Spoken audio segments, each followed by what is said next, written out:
God damn it, Common! Can't you give some of us some other shit? You know, it's like you're a great fucking cop. You're a great fucking rapper. You're a great actor, and you're just a fucking beautiful human being. Like it's not fair. You know, Stop being a black cop. I will continue to be ugly if I can just rap good. You know, just please, just give me one of those things. Like I seriously watched The Kitchen, and he's a fucking black FBI agent. Really? Yeah. Like I can't think of a movie he's in where he's not a cop. Smoking Aces. He's a one hitman. movie. He's a hitman in Smoking Aces. The one he did with Queen Latifah. He's a basketball guy. Oh yeah, where he's like romancing her or some shit. I don't remember what that one's called, but I know which one you're talking about. Set It Off. Close. No. No, not Set It Off. Two totally different movies. Well, I mean, either it was the movie or it's not. Yeah, I feel like it was closer to how Stella got her groove back, the Queen Latifah one he's talking about. Like the Black Shallow Hal, but in reverse. Maybe? I'm trying to connect the dots there. It's definitely more accurate than Set It Off.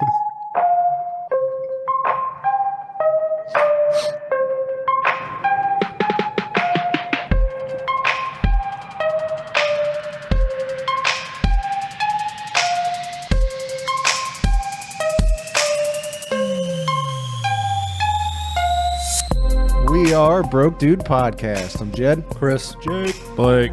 And this is episode 155.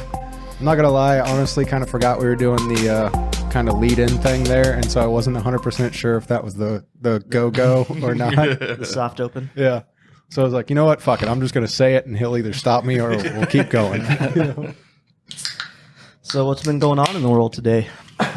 Past couple weeks, anything? Not a whole lot. Nothing? Nothing big. Nothing major. No black guys getting killed by cops? No, not at all. Wow, It was a... God damn it. I can't even keep the joke Damn, up. that's good. Yeah. No, it is. You know what's not good? The gold stuff. Yeah, it's just organic. It's the only difference. Yeah, Michelob Gold is not good. It is very good. No, I just don't like it. And breaking shit. So Did you just see how big my eyes got? Blake got so pissed he about tipped his mic over. Oh, shit. so About that. like honestly, this album couldn't come at a better time, I think. Mm-hmm. Yeah. Yeah. Yeah. Listening to it, that's my first thought. It's morbid, but it's like they obviously they didn't plan any of the lyrics or anything around what happened, but they couldn't have planned for a better time for it to drop. Right. You know, and it's gross to say that. It doesn't feel right to say that, but I guess you shouldn't say plan. I mean, just it's a coincidence that it came out during this time. yeah, But definitely. it does seem fitting Mhm. because like I've watched so many of Killer Mike's videos of just him talking politics and stuff. And like, to be honest with you, he's the one who kind of inspired me to do local and try to find black businesses to support. Mhm. And like the dude just, when he talks, I want to listen to what he has to say. Yeah. Yeah, he's an intelligent and passionate motherfucker. Mm-hmm. You know, and that's I didn't know a lot of him before Run the Jewels, but since Run the Jewels came out, I've started following him more and more and more, and just my respect has grown for him exponentially every time I see him. You know, when he did the interview with Bernie Sanders during the 2016 election race, I thought that was fucking awesome. Weren't they in a barbershop? Mm-hmm. I thought so. Yeah, I'm pretty Fucking Bernie in sure. a barbershop, bro. Because he actually, Killer Mike owns a barbershop that's in the Atlanta Hawks Coliseum. And it's like up on the third level, so you can get your fucking hair did while you're watching a game. Yo, Yeah, that's some fucking Atlanta shit right there. damn. But yeah, he's and his speech after all the rioting in Atlanta that happened is fucking phenomenal. Yeah. You know, and I just love the way he talks, and he's very, you can tell it's like it's coming off the top, but he's very particular about what he says and how he says it. You know what I mean? It's I don't know. It's cool to see somebody that can be that passionate and and not fly off the handle at something that he's pissed off about. You know what I mean? Like he stays grounded all the time, I guess is what I'm trying to say. Yeah, definitely takes some type of control to be able to not just rant about shit. Mm-hmm. But I mean, being in the public, I like that. Like understanding that if you're a black activist, you can't fuck up. Mm-hmm. Like there's so much more pressure on you fucking up than there is the fucker in the White House Yeah. just going off the handle saying whatever the fuck he wants. Mm-hmm. Like he's done that for 4 fucking years now, and nothing has happened to him. Yep. But if Barack Obama wore a tan suit one time, Yeah. people It was went fucking nuts. The end of the world. It's people don't see the double standard there, and with the NFL coming out and donating money to this shit, Mm-hmm. that pisses me off because nothing has changed since the time Cap was kneeling to now. Yeah. It's still been the same shit. Cops have been still fucking people up, and you didn't want to see it. Mm-hmm. But I fucking hate that Cap's a martyr. Like I didn't think it was a great quarterback, but Yeah. he's better than some. Mm-hmm. But and then fucking Michael coming out donating money. I'm like, nigga, you only did that because that documentary made you look bad. Yeah. Like That you was had my all this first thought, time to too. fucking do that. Yeah. Like I'm glad you did it, but Mm-hmm. man, don't do it because it's a good thing to do, not to fucking try Not- to better your image. Yeah. Not tilt the scale in your favor. Yeah, that's Well, and- that's not happening. and bro. not just because somebody got killed. You know what I mean? Like he could have done this for fucking years. Yeah, how you many know. has there been that he could have done this for? Mm-hmm. And it's just now that he's doing it. It's frustrating, but at the same time, like I think it's a slippery slope because it's gross when corporations do it, you know. But there are some people that were pissed off about Cap kneeling 4 years ago when he was doing that are now like, okay, I finally fucking get it. Yeah. You know, and it's so I don't want to demonize everybody for having that stance. Yes, it feels gross when billionaires do it. I don't like when billionaires do it because it's like, man, you had this opportunity. We gave you that chance and you wouldn't listen. So now we've gotten to this point where you're forced to listen. Like, And it's almost like they're trying to save their public image instead of, because now like I saw some shit where they did a poll and majority of Americans are okay with players kneeling during the anthem. It shouldn't have took that for the NFL to be like, you know what, do what you want. You know, there's not going to be any repercussions for you doing a peaceful moment, you know, and I get it on one hand, but on the other hand, I don't want to demonize everybody Right. for that, you know? like you don't get a parade. Yeah. You maybe get a pat on the back. Yeah. About fucking time. Yeah. You get a fucking finally. It's not something that you get credit for doing after somebody's been talking about this for years Mhm. and years and years. Yeah. And you finally now decide to listen for whatever reason. Mm-hmm. I mean, I was glad to see it, but still, dude, it's just like, are you fucking kidding me? Yeah. Like, Well, it's gotta like be you this said, long. last episode. It's fucking exhausting because it keeps happening and keeps happening, and finally now, I think we've finally gotten to that point where the straw broke the camel's back. You know, and people who weren't for it or just didn't understand it back then are finally going, okay, this is a fucking issue that needs to be dealt with. it only You know, took the 60th killing on video for them to finally get it. right, but hey, at least some people finally did. You know, I mean. That's the thing that I'm trying to find the bright spot out of that, because it's like, yes, it sucks that it took that long for some people to understand that this is a problem, realize that it was a problem, and fucking do something about it. But at the same time, hey, at least they're doing something about it now, you know? Yeah, that's the pessimist in me that just like, it took this many fucking people to die for you to finally understand. Mhm. Yeah, And you still you don't even fully understand. Nope. yeah, Because you still want to say, but, yeah, or what about? It's not a but or what about. yeah, And Or you why could, did it take so long? and you could still have all these organizations or precincts or any of that shit going, yeah, we're on your side now. And then it just fucking returns the same thing next week. Like, yeah, It's like battered woman syndrome. yep. yeah. Like they just keep beating you and say sorry one time. And they're like, okay, I'll forgive you this time. Mm-hmm. Then you walk out with a fucking black eye again. Right. Yep. And honestly, in the beginning, I had a bad feeling that was going to be the same thing, but now more cities are starting to slowly roll back. Like Minnesota's just straight up defunded their police department. Yeah.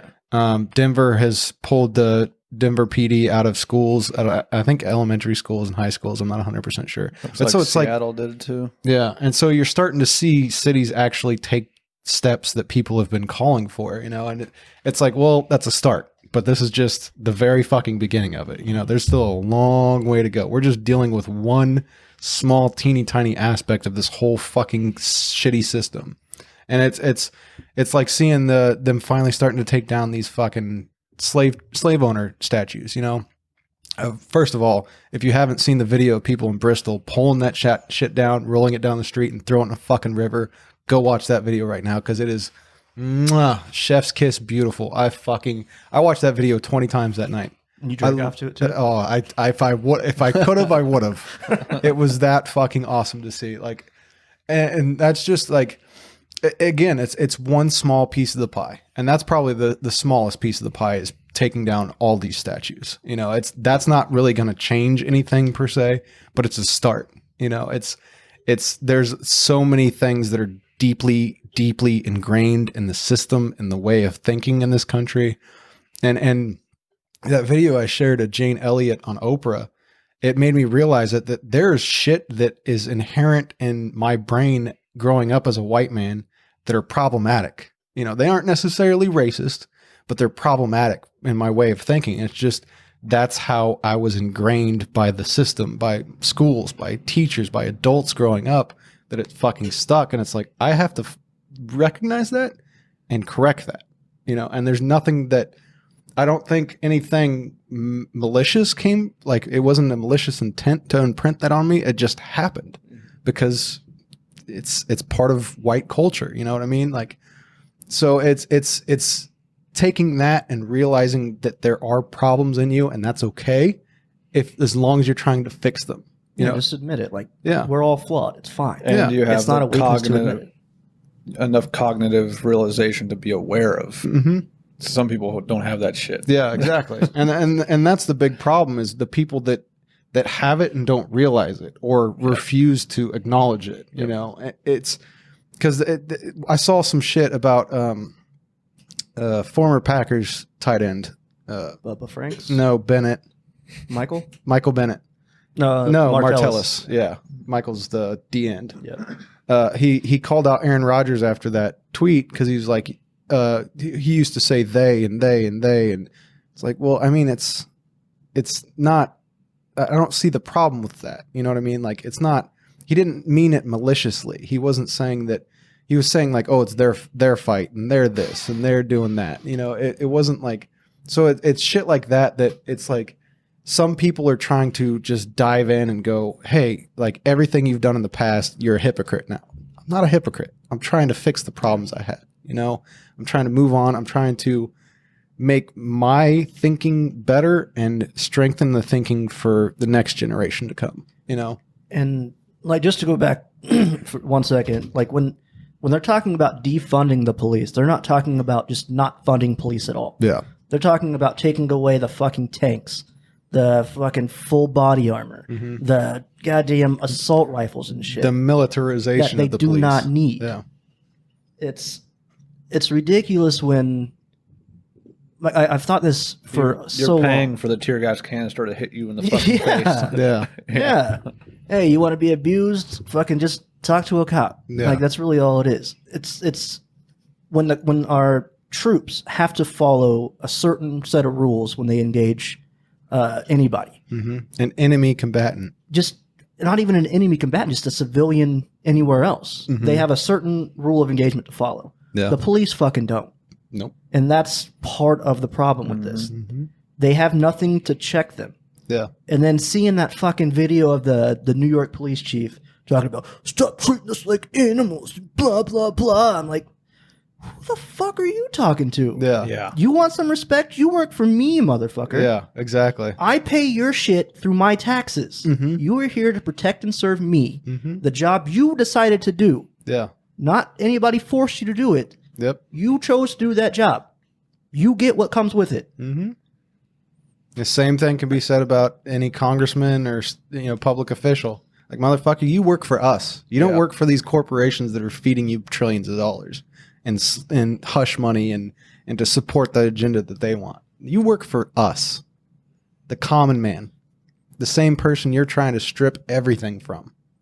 So one day, when we get pissed off, we get beat and broken down enough, and we come burn your fucking buildings down, it's time to listen, you know? And it's it's especially gross with that rant that NYPD dude went on, because he said something about, oh, just because the Minneapolis used that disgusting tactic to choke that guy to death and blah, blah, blah. It's like, we haven't forgot about Eric Gardner, motherfucker. No, that was still fresh. Yeah, that was in New York, asshole, over some fucking loose cigarettes. Some loose goddamn cigarettes. You choked a man to death. Well, Your officers did. I should have been tight, bro. Right? Like, the thing that really fucking pisses me off is all these people sharing Facebook posts from good cops. Mm-hmm. My thought process is, how are you a good cop if you aren't stopping these cops too? Exactly. It's like people say there's only a few bad cops. I say no, there's only a few good cops. Mm-hmm. Because And that's they're- seriously how you have to look at it. And they're afraid to speak up because the bad cops might kill them too. Exactly. It's all fucked. Yep. I want to get people to stop saying, oh, there's only a few bad cops. No, there's only a few good cops. Yep. And every time I see one, I try to share the video of it. Yeah. So that's a mentality we have to switch. And with people getting pissed off about the fucking Paw Patrol shit, Yeah, like, that shit was come hilarious. on, man. Like, you think people are really that fucking petty? It's white people that are taking that shit seriously. They're so Let's mad. be real. They're so 'cause mad. How anybody could look at any of that shit and think they were being serious is fucking ridiculous. I saw one Like, I that bet had, the Onion's pissed. what's his name? Chip? Chase. Chase. I saw one that had a Because he picture of chases Chase. black men. Get it? Yeah. It just had a picture of Chase and had ACAB just in big red letters over the front of it. And it just fucking killed me.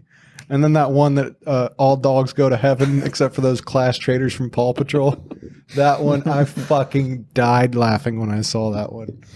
Like, it's It's clearly a fucking joke. It's clearly a joke.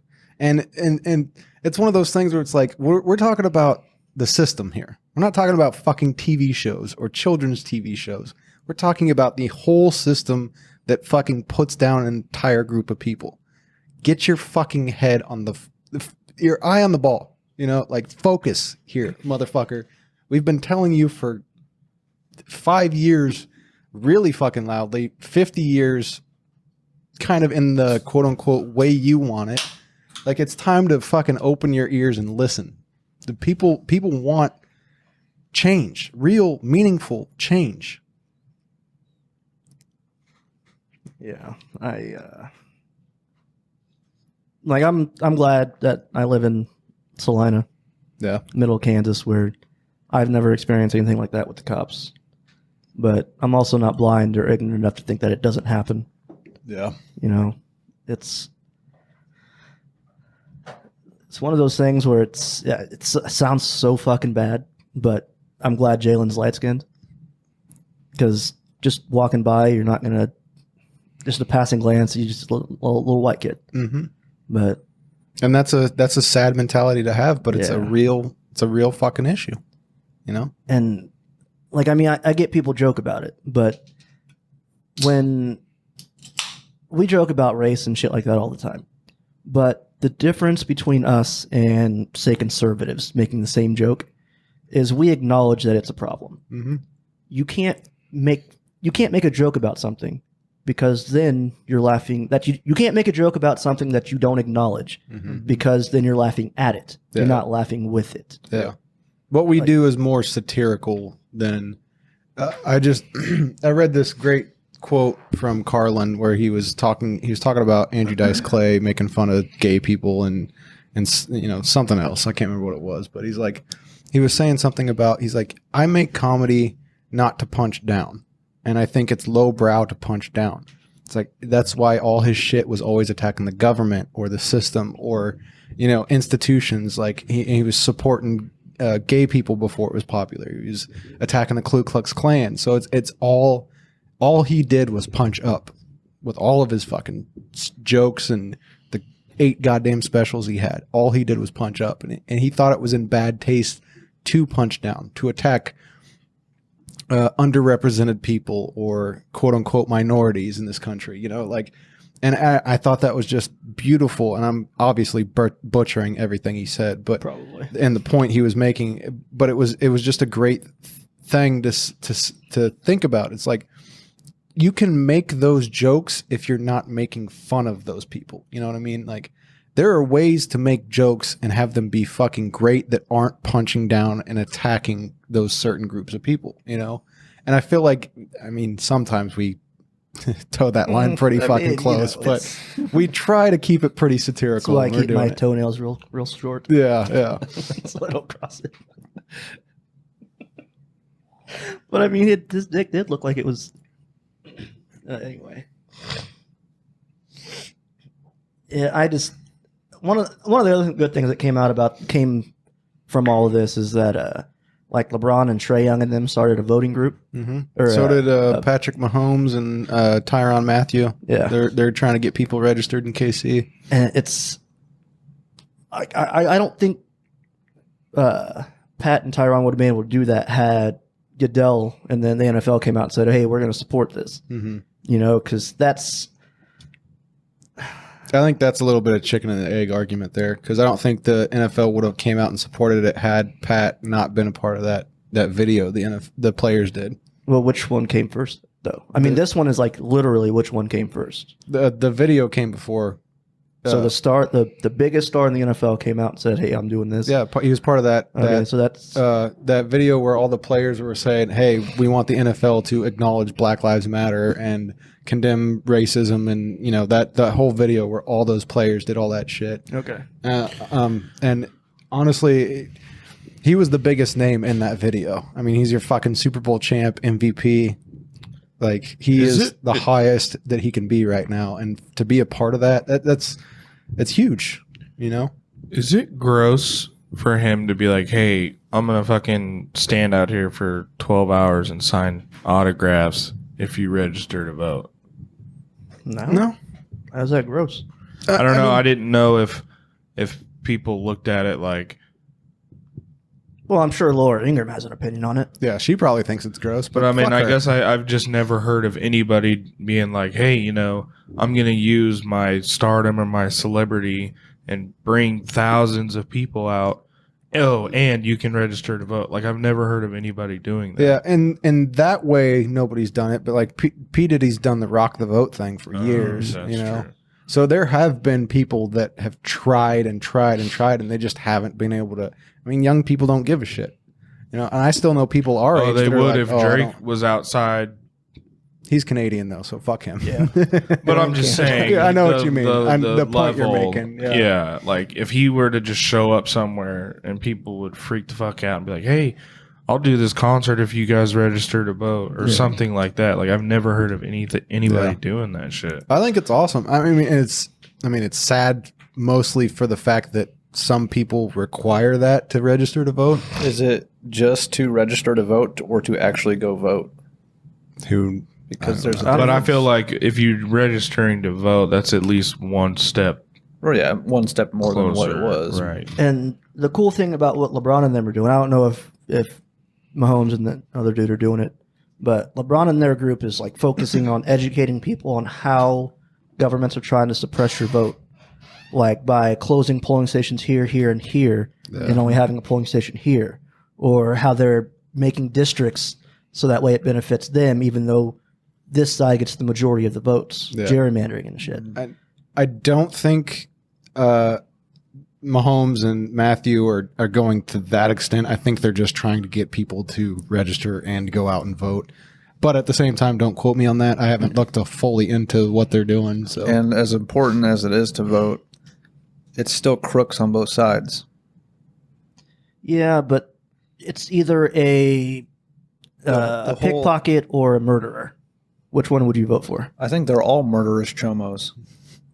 Like Biden or Trump or Hillary, like they're all fucking murderers and child molesters. So if All it's right, if it's a fucking- moral issue, That's where we're going. is a child molester that gives money to help fucking it goes millions back of people. to an episode that we talked about Epstein. years ago. Is it? Would you rather have a racist child murderer or a normal child murderer? Which is one? worse? Which is Yeah, worse, a I mean, racist child molester or normal Yeah, child you molester? got fucking Epstein or fucking. I mean, I think he's connected to both of them. True. But like, yeah, I'm sure there are some fucking Democrats that are raping kids and being part of this secret And fucking Epstein racist shit. as well. Like, Yeah. I don't Just 'cause know. And I'm How not can gonna you- lie. I don't like Joe Biden. I No. don't like him as a Nobody candidate. I does. don't want him, But but he's I better hate than how- Trump. so much better than I Trump. hate how he just showed up to the party and now didn't he's show the up. fucking candidate. You know, they were calling for him like fucking Stone Cold Steve Austin. I know, but all, like, all last election, like Biden, Joe Biden. Oh my God, he's got a chair. maybe he. But it's a like, wheelchair, I 'cause guess he's the too other old to guys walk. just had to put a little bit more legwork in to get their name out there. Biden didn't, so I get it No. I mean, it's because he didn't show up till like dude's got the black vote, March. bro. Dude's got the black vote, He Yeah. does. and that's what helps. But like the whole crooks on both sides argument, I'm not a huge fan of because there is one side that is actively trying to improve our lives, while the other side is actively not trying to do that. Yeah. So I mean, it's more you're than- going to get what you're going to get, but would you rather have something that benefits you and your kids in the long run? Not your kids, obviously. but- more than the other. Right. That's not their like priority. yeah, it's either you're going to get a poison, you're going to die by poison, or die by gunshot. Either way, you're going to die. Lesser of the two evils type analogy, right? Yeah, Yeah. Shit, gunshot, end it. yeah. Keep voting for Republicans then. you Uncle Tom. All right, so we've spent a lot of time talking about that. Are we? Oh yeah. Yeah, I, it was- I it did was have. kind of I did have to say too. It took me forever to figure out what ACAB meant, and I felt really embarrassed. Do you not know what it is either? Something like another cop. All cops are bastards. Okay. Wow, it's And- pretty simple. Yeah, my buddy was I telling still me don't. I mean, it's ACAB. A bastard is a dick, yeah, an I, asshole. I know that. Okay. Yeah, my I don't know what meme you guys are talking about. That's my. it's part of the slogan that the protesters are using. All cops are bastards. Okay. And because I was talking to my buddy about it, and he's like, "Yeah, I still prefer fuck the police. I feel like it's more direct and to the point." And I There's was no like, mincing words there. "Yeah, right." I was like, "But I don't know. Like something about calling cops bastards just it makes me happy because I'm at this point I'm a 32-year-old man. It makes me feel like a old wise hermit, and it just calling somebody bastard feels good. I don't know. Calling somebody a clown feels really good too. Yeah, that's true. Like it's just wow, so something so simple about it. Or a bum, Yeah, like when Brown called Trump a bum. Yeah. like yeah, he's the bum. yeah, Fucking Like, bozo. fucking bum. Damn, you're not even a waste consonants on him. Yeah, Syllables, no nothing. right. Just a bum. That's what somebody was saying, that the worst insult you can call somebody is fucking clown shoes, because they're not even good enough to be the clown. Yeah, clowns actually do stuff like make people happy or make people cry. Or kill people. Yep. Yeah. Fucking John Wayne Gacy. So, on to the main attraction. Boop, boop, boop, boop, drop the beat. Oh, we don't have anything for that? No, dude, this is a broke dude podcast. So this is some professional fucking production. That's the intro. Boop, boop, boop, boop, drop the beat. That's So, what we paid for. Run the Jewels 4 RTJ4. came out. This was the first one I listened to. Mm-hmm. The first Run the Jewels album I listened to. What'd you think? I mean, not to jump straight into the overall, but what was your feeling? I fucked with it. Like, I mean, let's just jump into the beats, so that way we can get to the overall and have Okay. that conversation. So I want to start this off by saying that LP. You like men? Yes, I'm going to come out of the closet this episode. But no, LP does the production for all Run the Jewels albums. The first time I listened to this album, my initial reaction was, "Ooh, I'm not a fan." I've known LP forever. Aesop Rock came from LP's now dead label, Def Jux. When Def Jux was around 20 years ago, these were closer to the kind of beats that he was doing back then. They were really wonky, and there's a lot of shit going on. And I wasn't a huge fan of them. Now, the more and more I listen to this album, the more and more they grew on me, to the point now where there's only really a song and a half that I don't like the beats. Yeah. It was kind of like, it seemed short to me for some reason. It's only 11 tracks. It's 11? like 40 minutes long. Yeah. That was the first thing I noticed, was that it was short. But yeah, like I didn't love the beats on all the songs. Mm-hmm.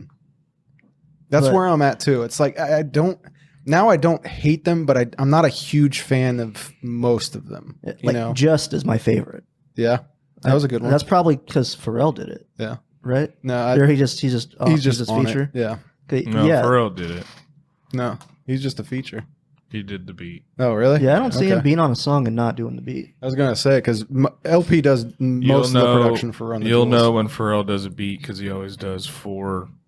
Dun, dun, dun, dun, Right before the drop. Yeah, he always does. And that's probably 4. why, because it was probably the simplest beat on the whole album, but it wasn't have like not simple. Produced the entire thing, but I know he had something to do with the beat on the Yeah.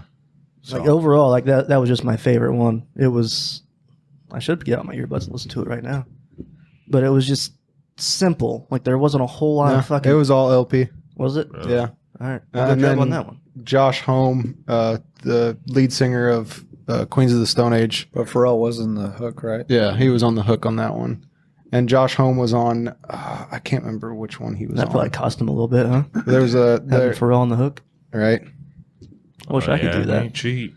Yo, 50 million for me to say three words. And there was a lot of features that weren't credited on there. Like at the end Was of the end of the album, that whole Yankee and the Brave thing.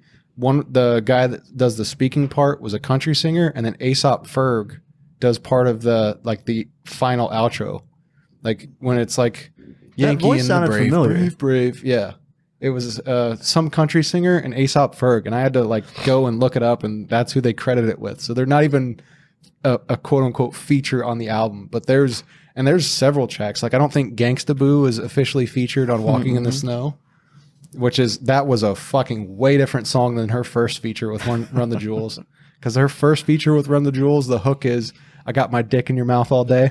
It's a song all about sex. her Yeah, first well, feature. when she sings, the hook is "I got my Oh, clit in your mouth all okay, I day." was gonna say, that's kinda it weird. switches when the dudes are rapping and she's rapping. Is the half of the beat that you liked Holy Calamafuck? Yep, Yeah, the last half of it. that's the one that I liked. Yeah. The beginning half I didn't like. Same. Yep. I can't. I'm gonna. I made a note I of gotta that. I'm listen like, to these It's because gonna be weird. Can I to give bring my up. opinion? Yeah, it had to give the 1.5. Yeah. you're gonna do the beats or just the whole thing. Get it over with. The beat. Yeah, my prediction's coming in where Blake is going to hate it. I think Jake will not like the beats, but like the lyrics. And Chris, I think, would like it. So those are my predictions coming in.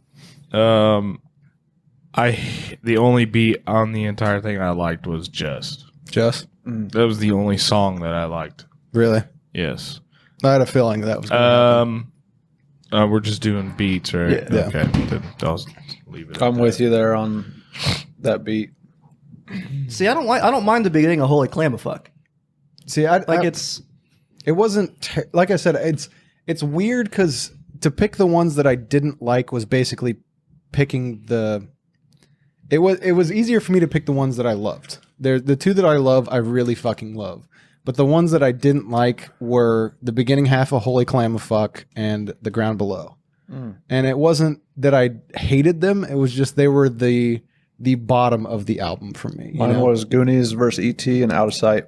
I didn't like either of them beats. Yeah. But I didn't hate any beat on the album. After the initial shock reaction I had to the album, listening to it the second and third time, I was like, okay, they fit with the songs they're going to, and two, they're not as bad as my shock reaction to them were. Because that's the big thing is the production on this album is way different than the other three. There's a lot more busyness to the tracks, and then there's a lot more going on in the production than the So other three. here's my notes. As far as beats go, beats all over the place and very loud. Yeah, I agree. I hated it. Yeah. I put terrible beat selection.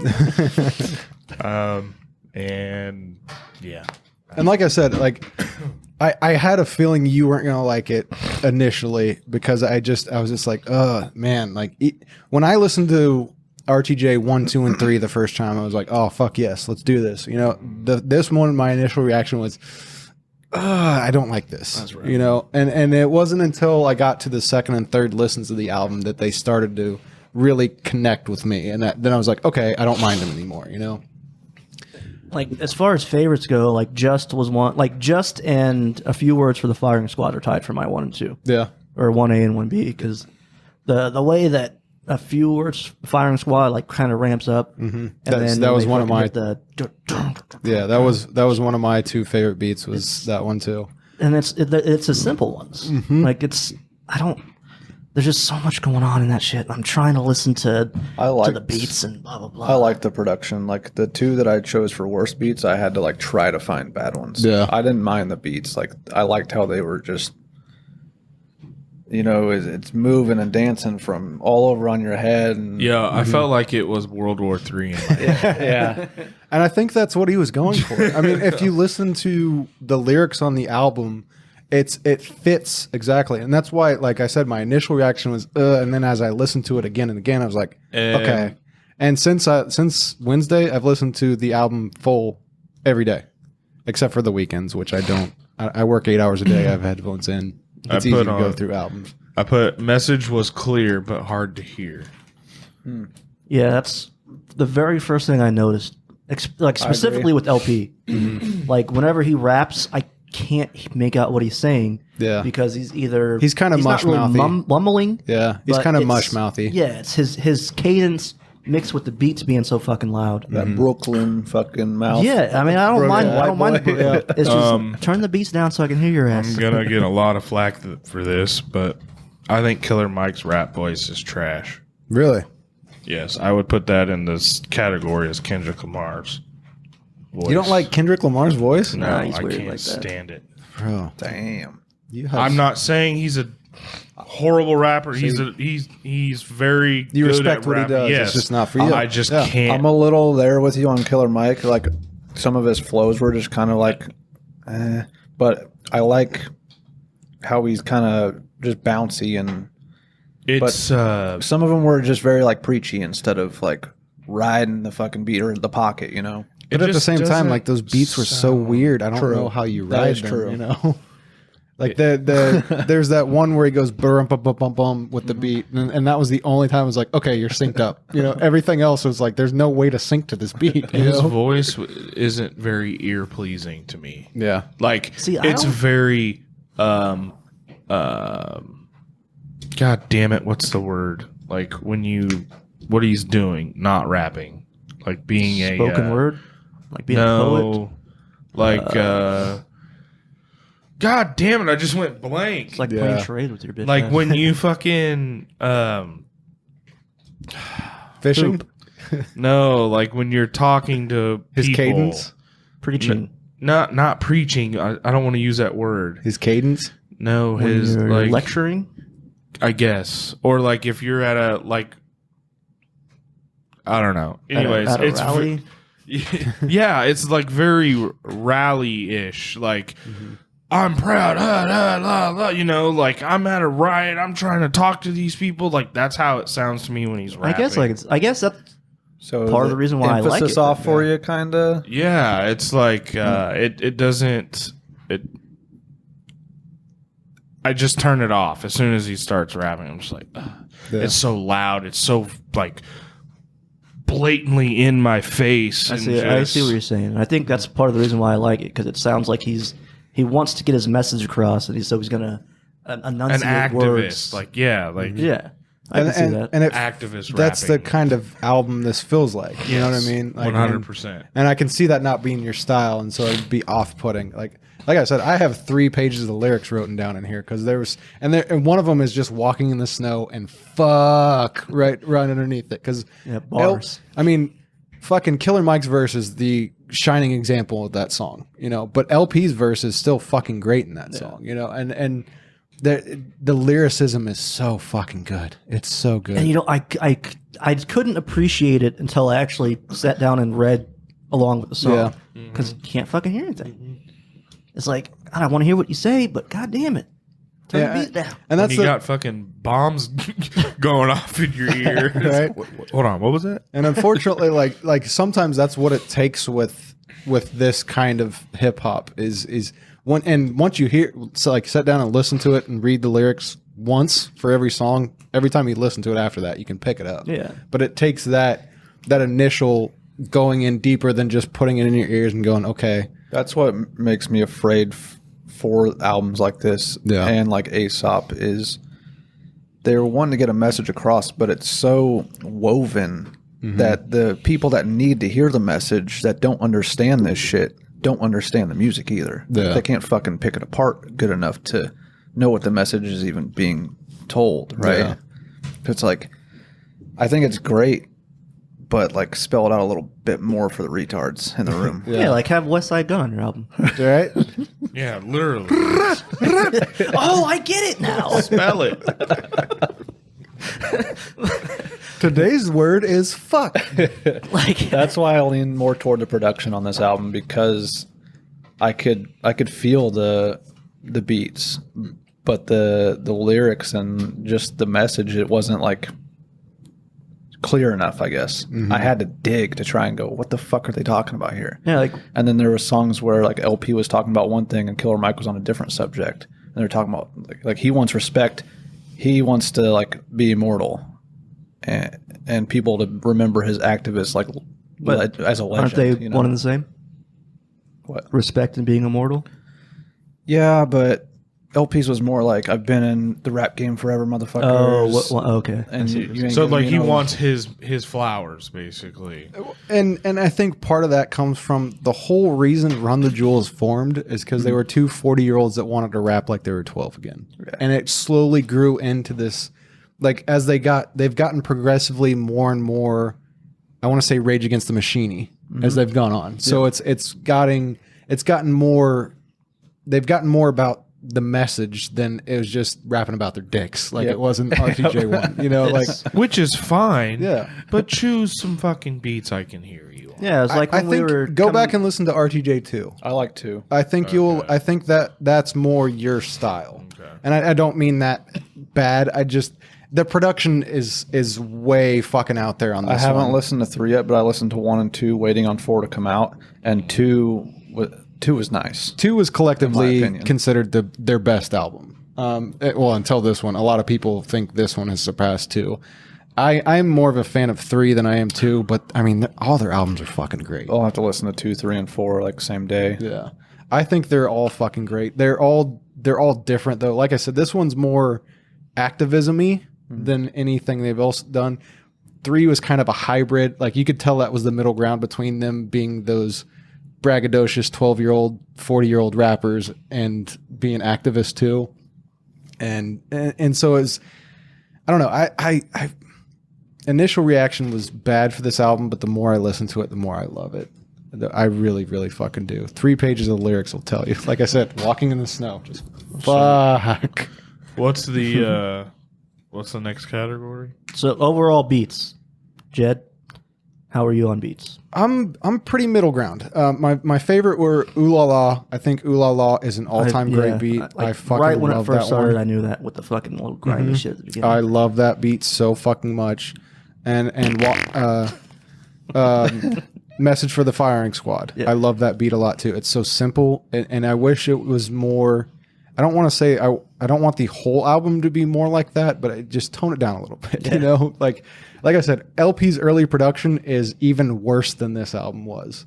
Like it's more. There's so much shit going on in his early production, and it put me off on LP. He actually produced a couple songs for Aesop that weren't terrible. I was like, do more like that, you know, like even those were busy, but they were better than his solo shit, you know, and so this one really threw me off initially. So I'm pretty middle ground on this. Like the beats I love, I fucking love, but nothing else really struck me, you know.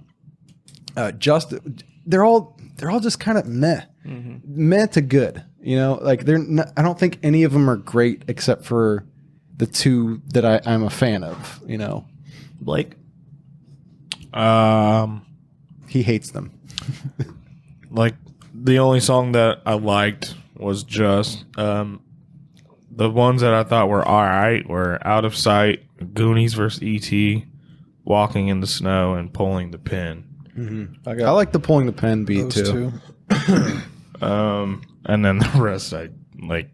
Yankee and the Brave I didn't care for. Ooh La La, Holy whatever. Holy Calamafuck. Calamafuck, Never Look Back, The Ground Below, and A Few Words for the Firing Squad. I did not like any of those. That last one's kind of surprising. Chris? Oh, you want me to go? Go ahead. I mean, yeah, I just and A Few Words for the Firing Squad, like hands down. Like, I mean, the chorus and Walking Through the Snow was tight, but it's just like so much shit in everything else. Yeah.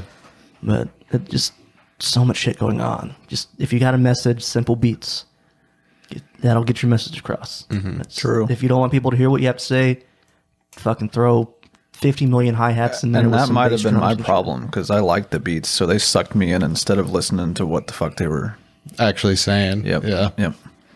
I have Walking in the Snow, Just, Never Look Back, Pulling the Pin, and Holy Calamafuck, the second half of it. Yeah. Those were my favorite beats.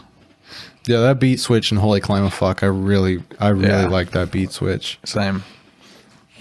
All right, I guess we'll go to bars. Like, well, bars and flows and cadences, I guess. I'm gonna sit this one out because I Like I said, didn't even write I'm anything down. I'm just doing lyrics because I have so much, and you guys are gonna have to go first on this because I have I several. was like, Like, I know Jed's gonna have a the- lot. oh yeah, The very first one that jumped out to me was "You're a common cold, my flows are cancerous." I got that one written I down. was like, God damn. Yep. Like, so simple, but that has some sting on it. Yeah, that was my second one that's written down here. That was the first bar I actually heard. I think. I only have 3.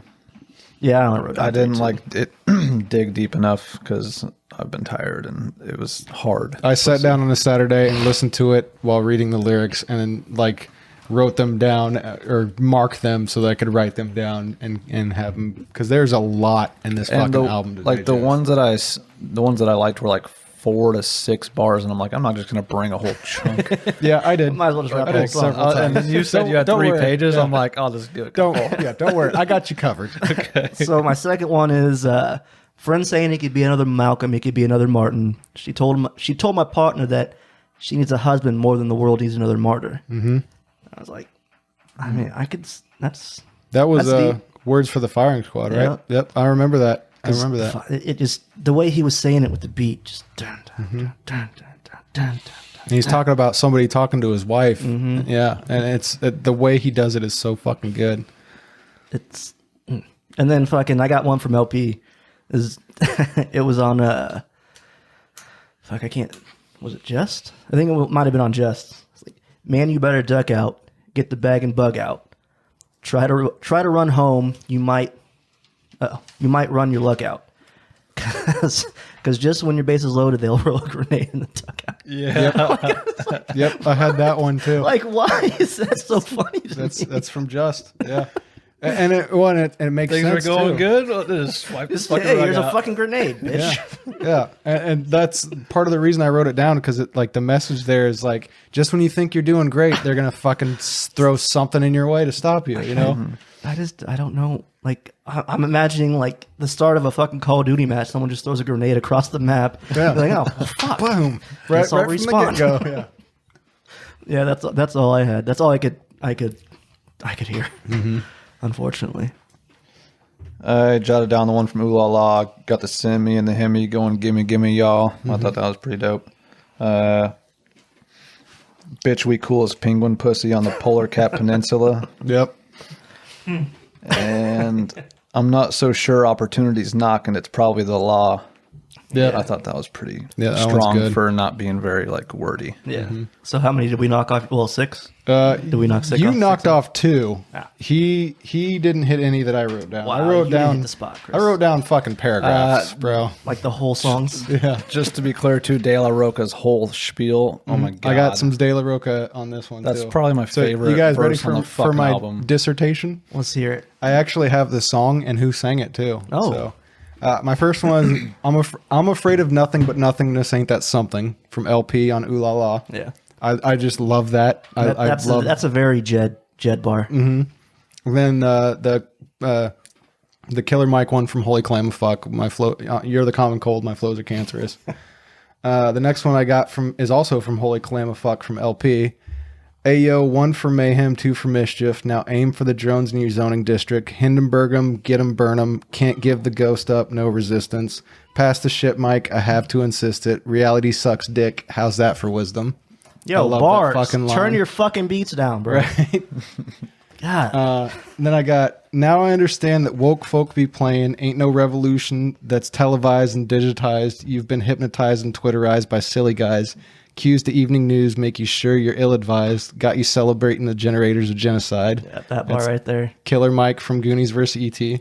And then again, I just have walking in the snow and big letters and fuck written underneath Bars.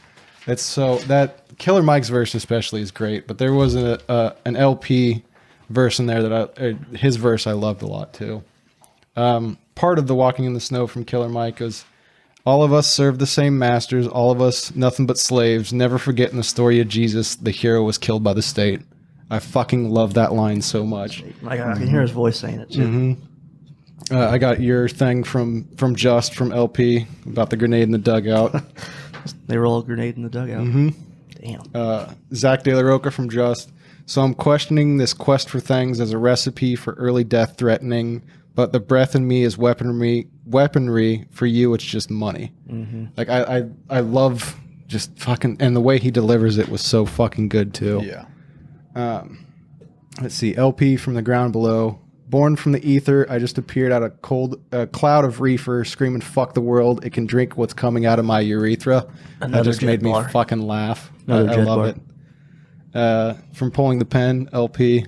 Hello, Void, longtime watcher, first time calling in. Every cage built needs an occupant. Got a deadbolt, see him, lock it in. Had a good run, but they stopping it. Want a Walkman in the coffin lid. Eat your heart out, fiction fan. Truly, the truth's the stranger document.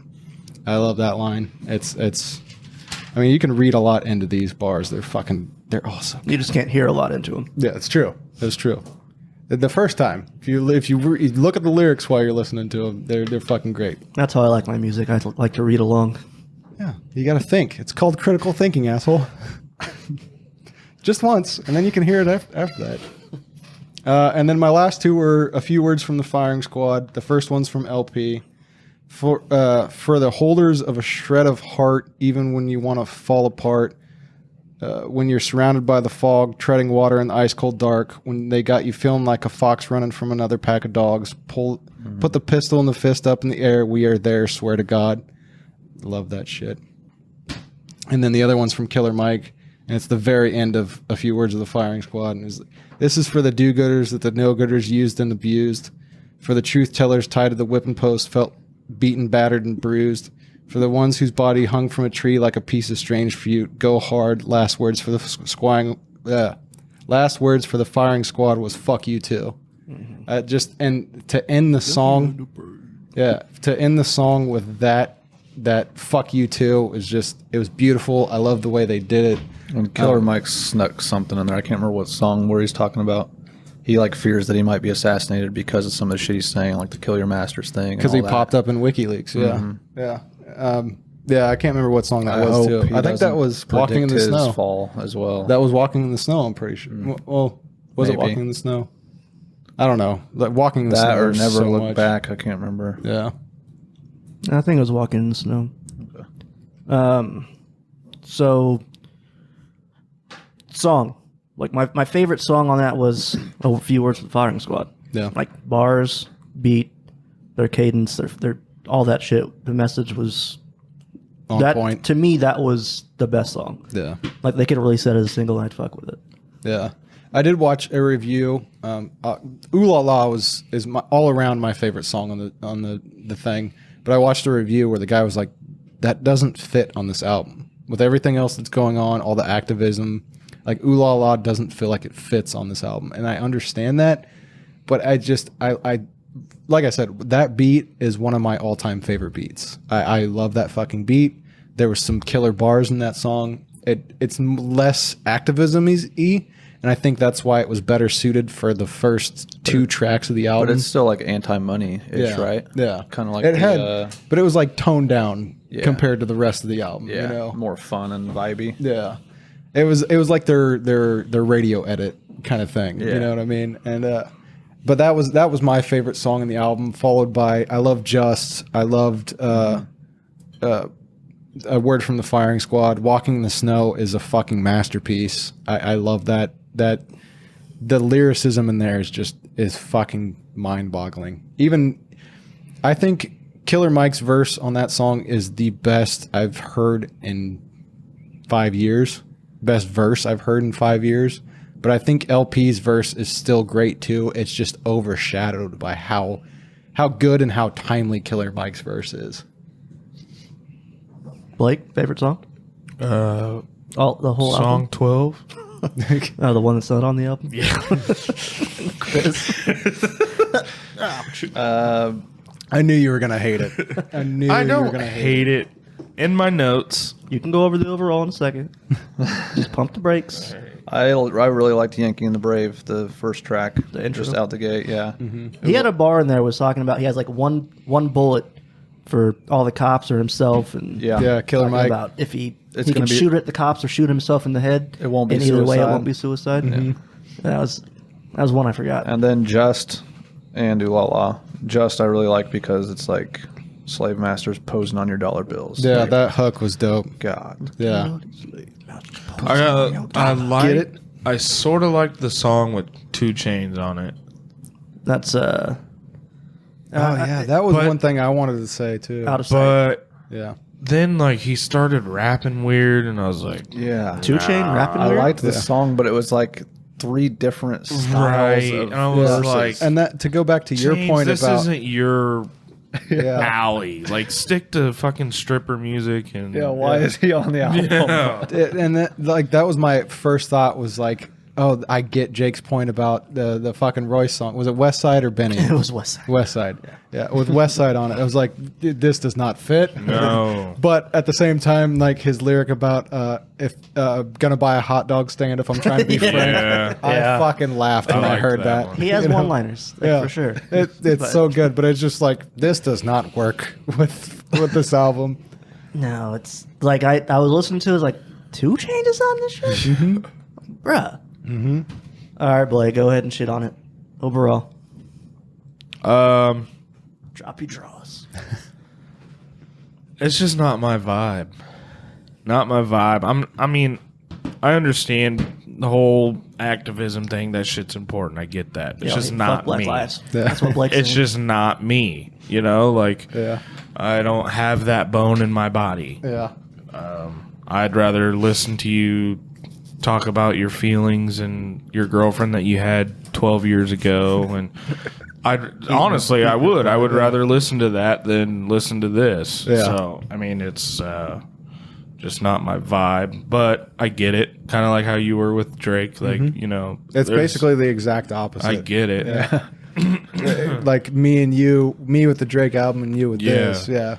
I would if anybody were to like ask me, hey, you know any like good, powerful message music or whatever, I 2 would Chainz. I would recommend this album to them. Be like, hey, look, listen to this, man. These guys are really saying something. They're not wasting. Quit throwing your mic. No, goddammit. dude, it's like stripped out and shit. Throwing your head But like, it's not like if you're gonna get something out of it if you listen to it. Mm-hmm.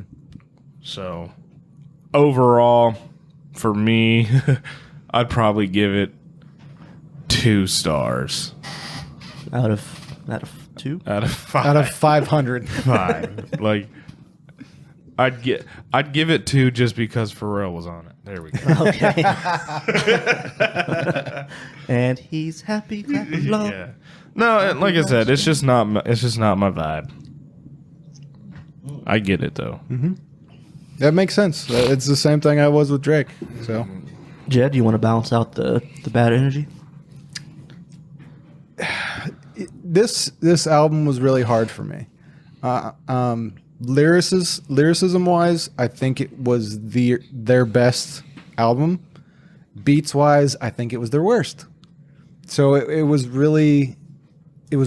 It was a weird thing. And like I said, the beats are growing on me. The more and more I listen to it, I enjoy them more.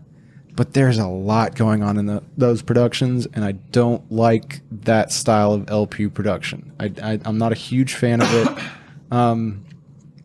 It reminds me a lot of his early shit, and his early shit, I can pick maybe 2 songs out of his early 3 or 4 solo albums that I like, and I think that's what's coming at the roadblock for me.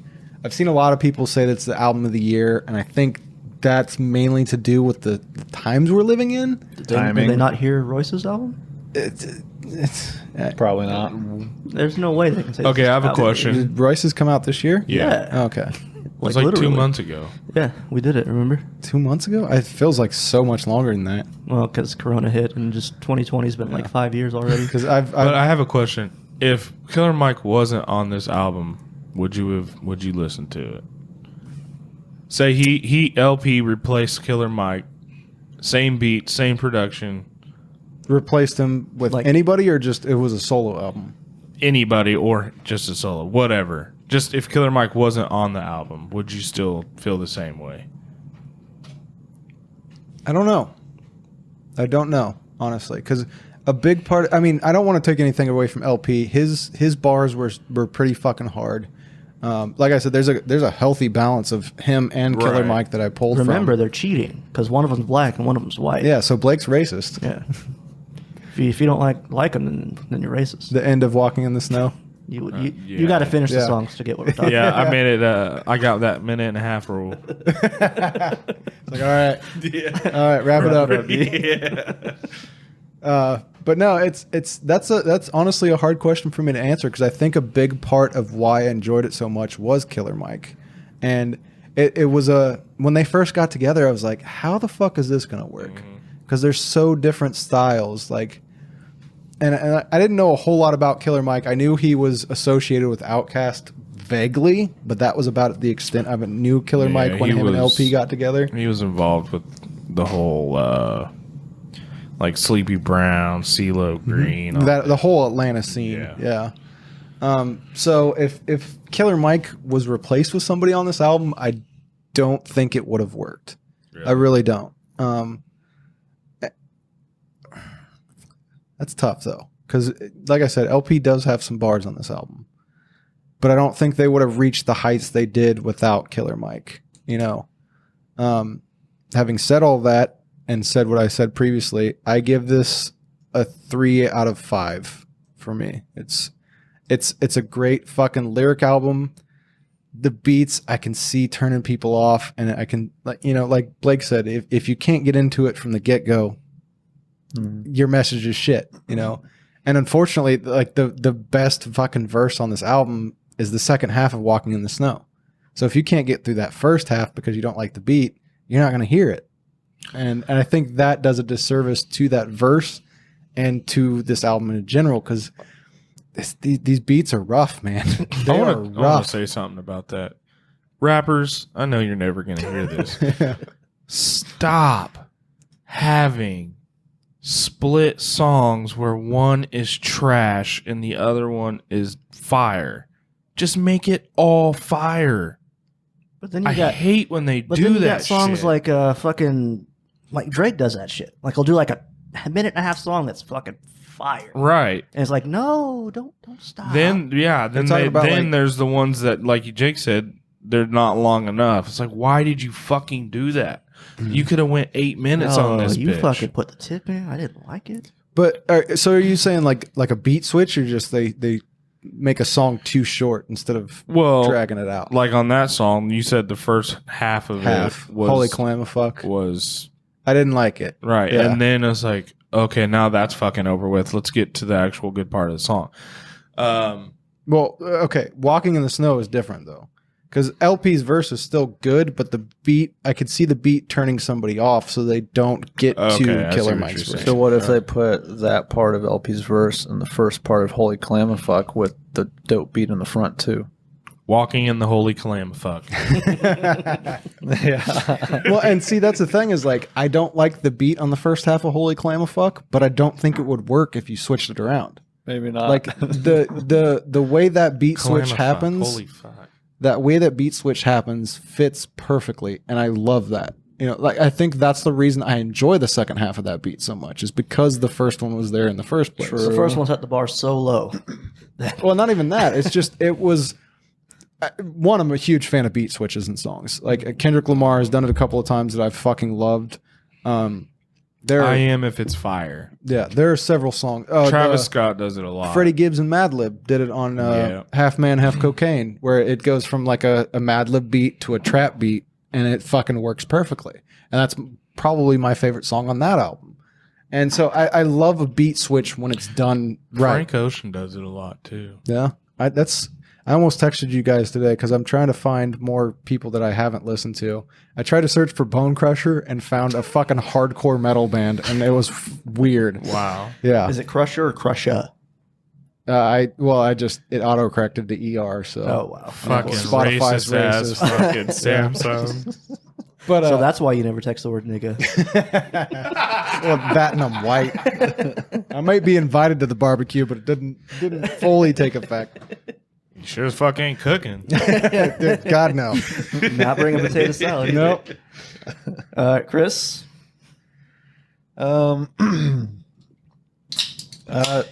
It was tough for me.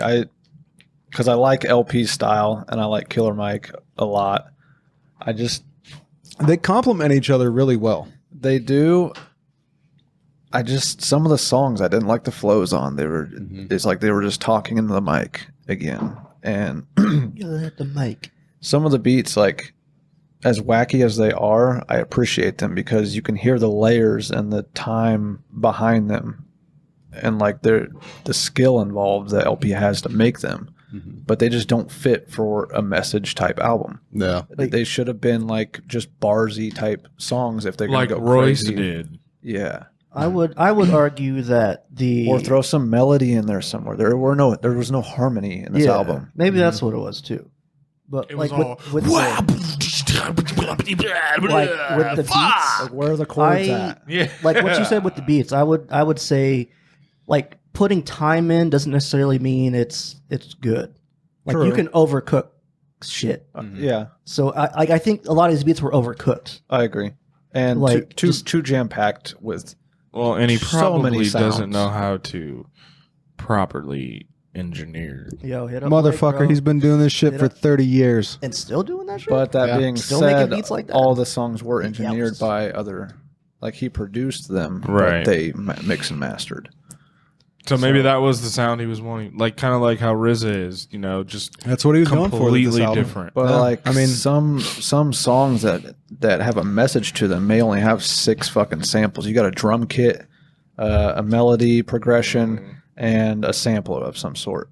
He probably had fucking 60 samples in some of these beats. Yeah. It's like no shit. The Christ. fucking track list was probably huge. I couldn't I would have even hated to imagine. engineer that shit. Yeah. And You'd then have to have, like, a panning them fucking and big-ass automation TV. and oh my No. Yeah. and like I said, when we're done here, I want to show you some guys, some early LP shit because it is fucking bananas. Good thing I haven't You know? eaten yet. It's really fucking weird. But I think the timing is excellent for the album. They're brilliant because they probably saw this shit like starting to pop off and scheduled it around maybe. No, No, there's no way. There's no Like, way they planned it. I think it was just a culmination of things, and it happened to concur with everything. You know, I bet it was like probably just sitting there and like the engineers were just kind of going through it, and then this shit popped off and they're like, hurry up, get this shit done. Put I mean, this shit because we've out. had this plan Possibly. for yeah, this has Forever. been. I mean, it was originally planned to drop a week ago from when we were recording this. A month before that, yeah. they announced it was going to be released a month before it dropped. And what was it? 2 weeks Okay. ago that did the George Yeah. Floyd shit happen, and then yeah. they just said fuck it. Like they put out a message that's like fuck it, the world's gone to shit. Here's some shit, and they released it for free. You could donate whatever you wanted if you wanted to buy it, and everything that anything that people paid for the album, they immediately donated it. So they didn't get a single cent off the digital sales of this album. Hey, respect. I like it. It was just hard to listen to. Like I can't just like rock with it in the car. Would you listen to it again? Like Yeah. just for Not like freely, but I'll listen to it alongside of 2, 3, and 4. because I want to see like the progression or the difference between the albums. Yeah. But like, I'd probably rock with Just and Ooh La La.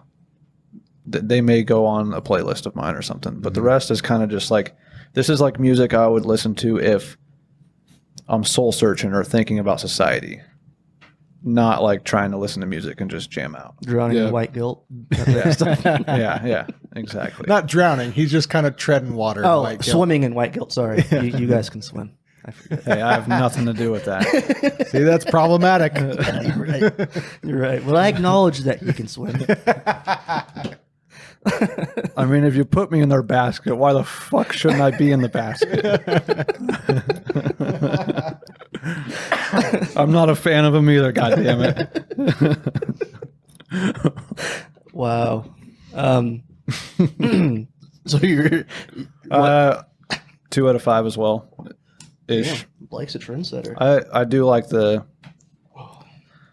I liked most of the production, but it was pretty wacky, and I understand, like, It's off-puttingly busy, yep, and that was the big thing for busy me. and no harmony really. There were no chord progressions, melody, no singing.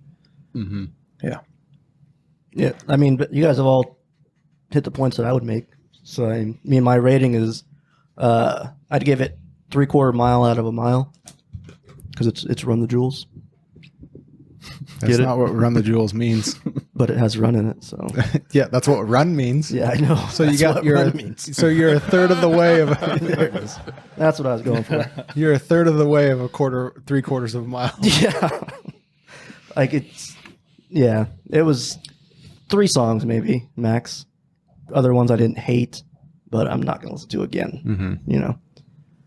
So I do think an instrumental album would be dope to listen to because the instrumentals were so busy. Like by themselves, they might shine, but with activist lyrics on top, I think it was just too much. I feel like if you're show epileptic you- with hearing, you shouldn't listen to this album. To show you how crazy Run the Jewels is, they did their album Run the Jewels 3. They did a remix called Meow the Jewels I heard about that. that all the beats were cat sounds. Jesus Christ. So that tells you the kind of how they started out and Yeah. how they've grown into like a more of an activist group with this album. So they're basically like us. Like they started out getting super shit faced, And or we memeing. started out getting super shit faced. Memeing on the mic. Yeah, just memeing on the mic. You know, it's if this is your entry point to Run the Jewels, don't start here.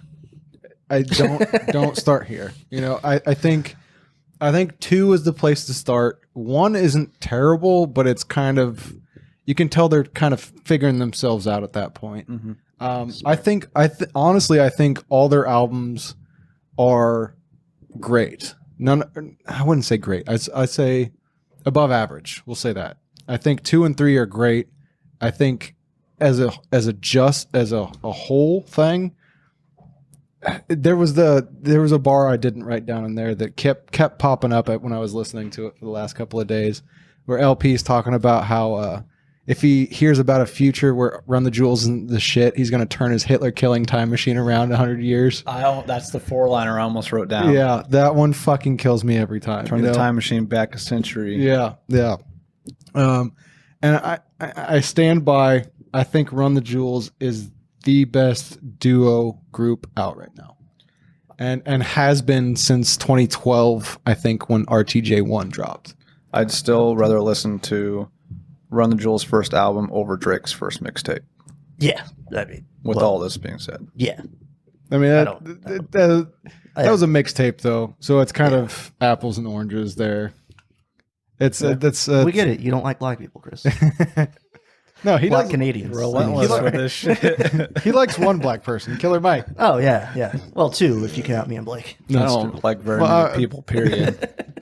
Don't give a damn what color anyone is. You all suck. But yeah, that fucking gangster boo line at the end of the Walking in the Snow, they cheating. 'Cause one of them is white and one of them is black. So if you don't like them, you automatically racist. And then that just ends the song.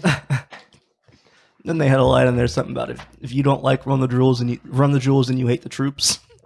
Yeah, It's pretty clever. And that's Pretty I good think soundbite. that ties back into that kind of the way they decided to form the group.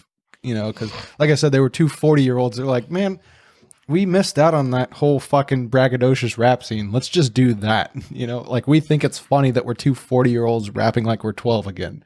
You know, and that's how this group started, and it just progressively grew into this activist shit, you know, which I love. I would have that liked is to where it's see going. someone like Waka on this album. What? See, I don't think he would have fit, and that's the thing. Is Like, like, if 2 Chainz didn't fit, Waka's not fitting. yeah, it's I don't know. I think Waka's pretty smart, like compared to he knows what he's doing. what 2 Chainz offered for the album. Yeah, Well, I mean, it's. I will say don't think I though, agree with that. the Just feature, from the interviews I've seen Waka in, I'm like, it seems like he's got a decent head on his shoulders for some of the I mean, shit. 2 he's doing. Chainz does too. 2 Like, Chainz 2 does, Chainz is a yeah. smart motherfucker. Okay. he knows exactly what he's playing for. Like I like 2 Chainz, he just didn't fit on this It's- album. It almost makes me wonder if that's what they wanted him to do. Mhm. Because like I don't know how that shit works. I don't know if they say, hey, just send me some shit and I'll put it on, or hey, I we're think doing they this send song. him the beat and what they have recorded, and they're like, "Hey, do your shit." I mean, at the end of the day, they paid for it. So Yeah. like if that's what they wanted on there, that's what they got.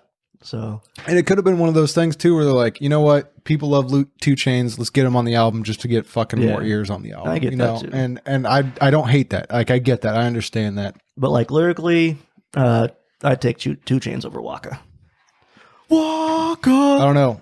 That's another song I have to show you. Is Prof featuring Waka. It's a song called Ape Shit, and he fits perfectly on that song. But it's a song about going ape shit, and the Sounds music like video is a fucking white cop running rampant, and so it's that whole Waka fits with that shit, you know. Or like Joyner. Joyner would have been awesome. Ooh, Mm-hmm. I could see Joyner. But again, it has to be the right song.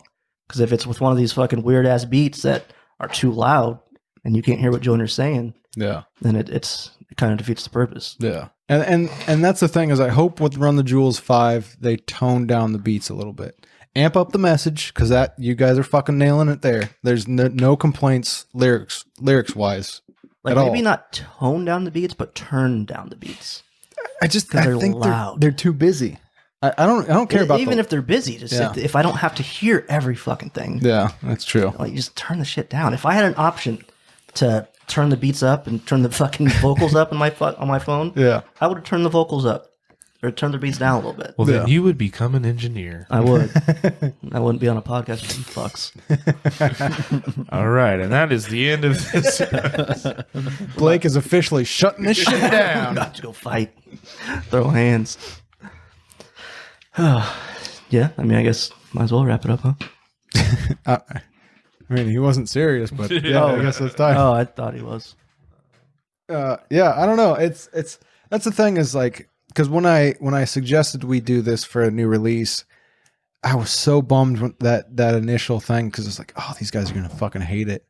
And then the more I listened to it, I was like, no, I can see why everybody would like aspects of this album, except for Blake. I knew, no offense, I knew you were gonna hate it from the So get-go. you first heard it, you're like, Blake is gonna hate this shit. Yeah, Blake is I knew Randy right Jackson away. is so bad. I knew right away you're gonna hate it. And the more I delved into it, I was like, okay, I can see where Jake would like certain aspects of it. I haven't figured out you yet, so I'm still kind of getting there with you. I thought you would like it more than you did, honestly. I'm honestly kind of surprised because I didn't listen You- to it blitzed, so I still have to try didn't. that. I didn't either. It's a different I perspective. Yeah, listened me to neither, it totally. 100% straight while I was at work. So Yeah. you actually rated it higher than me, and that surprised me. Like I said, I think lyrically wise, this is their best album. It's just those beats, man. The beat selection, it didn't do it for me. And 1, 2, and 3, I think they're better introductions to Run the Jewels than this one was. But having said that, I still think it's a fantastic album. I think everybody should give it a chance. You know, It's not album of the year. It's Like, just sim it down. well, and see, Sim it like down now. right now, my two choices for album of the year are Alfredo by Freddie Gibbs and Alchemist, and this. Really Yeah, over Royce. over Royce. That's honestly that's kind of surprising. Yeah. Well, one, It hurts your soul. I'm really big on Freddie Gibbs right now. The fact that he Well, did a banger album with Madlib and then did a banger album with But Alchemist. Freddie Gibbs isn't on RTJ4. He's not. But I'm saying those are my two. Freddie Gibbs and Alchemist Alfredo and RTJ4 are my two albums of the year. Right? Yeah, and I was saying you picked RTJ4 over Royce's, Yes. and I was like, oh, that's But it's weird. I mean, it's subjective. You know, it's not. This is objective. Fuck you. this is the most objective thing we've ever objective. done. Objective. You know, I always get those fucking No, wrong. you said it right No, the first time. You were right. Oh, He's okay. fucking with you. Yeah, fuck you then. It's subjective. Even God damn it. I This- got on that. He's confusing me even more because I always fuck those two up. So it's subjective. I prefer those two albums over Royce's album. Like So- subjective, subject. You, one person. Me, subjects. Apes together strong. Yes. I'm gonna forget that after this night's over. So, but no, it's just, personally, I like those two albums more than Rice. I can see why he's in the conversation. So I mean, for me, honestly, it's Alfredo, RTJ4, Royce. I'll have to check out Alfredo. It's fucking fantastic. Freddie Gibbs is shooting up my fucking charts right now, man. Like I even went back and listened to his album before Bandana and Pinata came out with Madlib. And that one's fucking great. Like Have I you ever heard really Neighborhood Hose? I don't know. It's one of my I'm- favorite Freddie Gibbs songs. Yeah, it's I'll actually have the first song I ever I'll have heard to from check him. it. The one I remember because there's the first one I listened to was Bandana, and then Pinata was the other Madlib one, his first Madlib one. And then there was one where it's like, I want to say it's a pink background and him like chilling on the cover, kind of like the Michael Jackson cover. You know what I mean? Mhm. Yeah, that was the other one I listened to, and that one was fucking great too. But Alfredo dropped, I want to say 2 or 3 weeks ago, and it's Alchemist has produced that one, and it is fucking great. I shared the 1985 where he's got that line. It's like Michael Jordan. It's 1985, bitch. I travel with the cocaine circus. Yeah. You know, it's so fucking good. Like his flow, his cadence, and the fact that he can do it. Because I mean, Alchemist and Madlib are two completely different producers. Like the sound they make are way different from each other, and the way he can work with both of them and make it fit. I can't find a bad song on Bandana or on Alfredo. Like, and it blows me away because that's not something I didn't expect to like Freddie Gibbs like that, but I do not have a song that I don't like on those two albums. It's amazing to me. I've listened to those two albums and RTJ3 or RTJ4 to start my day every day this week. Like that's my first 3 hours of the day is Alfredo, Bandana, and RTJ4. Sounds like a lot of grimy stuff. I love it. For somebody who's never done cocaine, I listen to a lot of cocaine rap. Yes, you do. Fucking A lot of it. I love Pusha T too. Pusha T. Yeah. Which he also did the jingle for Arby's. And I think McDonald's too. Pusha T did I'm Loving It? Yeah. Well, I don't know about I'm Loving It, but we have the meats. He definitely did that jingle. And I was fucking blown away. This man does cocaine and Arby's I'm beats. sure he did cocaine. Yeah. Well, you know. He's rich. He probably does cocaine. That's the white man's drug.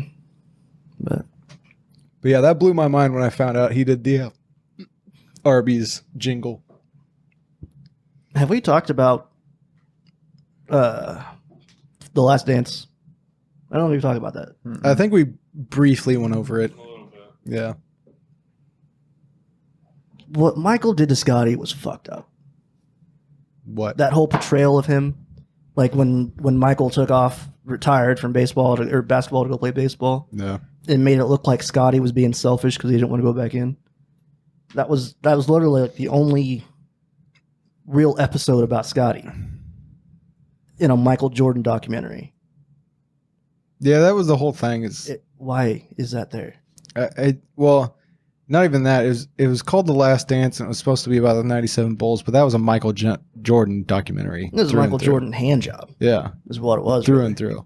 I don't think that was just Mike though, because you know, in those first couple episodes, he's like, you can't talk about Mike without talking about Scotty, because he didn't start winning until Scotty got But there. Mike had control over all that shit. The documentary. Yeah. Yeah, I understand that, but I'm saying like he said in those previous episodes, he's like, you can't talk about my championships without talking about Scotty because I didn't win until Scotty got here. You know, so he fluffed them up And there were other people too at the same time that were when Scotty set out that game, he was like, they were like, what the fuck? You know, it wasn't just Mike in the documentary saying shit about him. It was the rest of the team saying something about him. And Like, I thought it was only What? It He, was he didn't sit out no game. no. He set out a play it was against the Knicks. it was when Jordan was Oh. gone. when Tony Kukoc hit that shot. Yeah. When Jordan was gone. Like, I mean, it's understandable. Like, Jordan's gone. You're the man now. Coach doesn't want to give you the ball. I mean, I can understand him being pissed, but I don't agree with him sitting out. Mm-mm. Like, I'll just say that. But to have a episode that focused on that, it seemed shitty to me. No, I mean, like degrading Yeah, to Scotty. yeah. It's like you didn't really you talked about him being underpaid, not wanting to play because he was underpaid, mhm. and having surgery late. Like the picture you showed of Scotty was not flattering for Scotty at all. But I think looking back, Scotty could agree. Yeah, I probably handled those things wrong. Yeah, but you can't tell me he didn't do anything worth. Yeah, because when we were Getting kids, shoved. it seemed like they were like the pair Yeah, on the court. Like they just fucking jived. like Batman and Batman 1. And nothing like great was Hey. said about him the whole. It seems, I've only seen the first episode, but I don't think it's like not a lot of great things that were said about him, but they focused on him being hurt, how underpaid he was, how he had surgery in the offseason instead of or how he waited till the season started to have surgery and shit like that.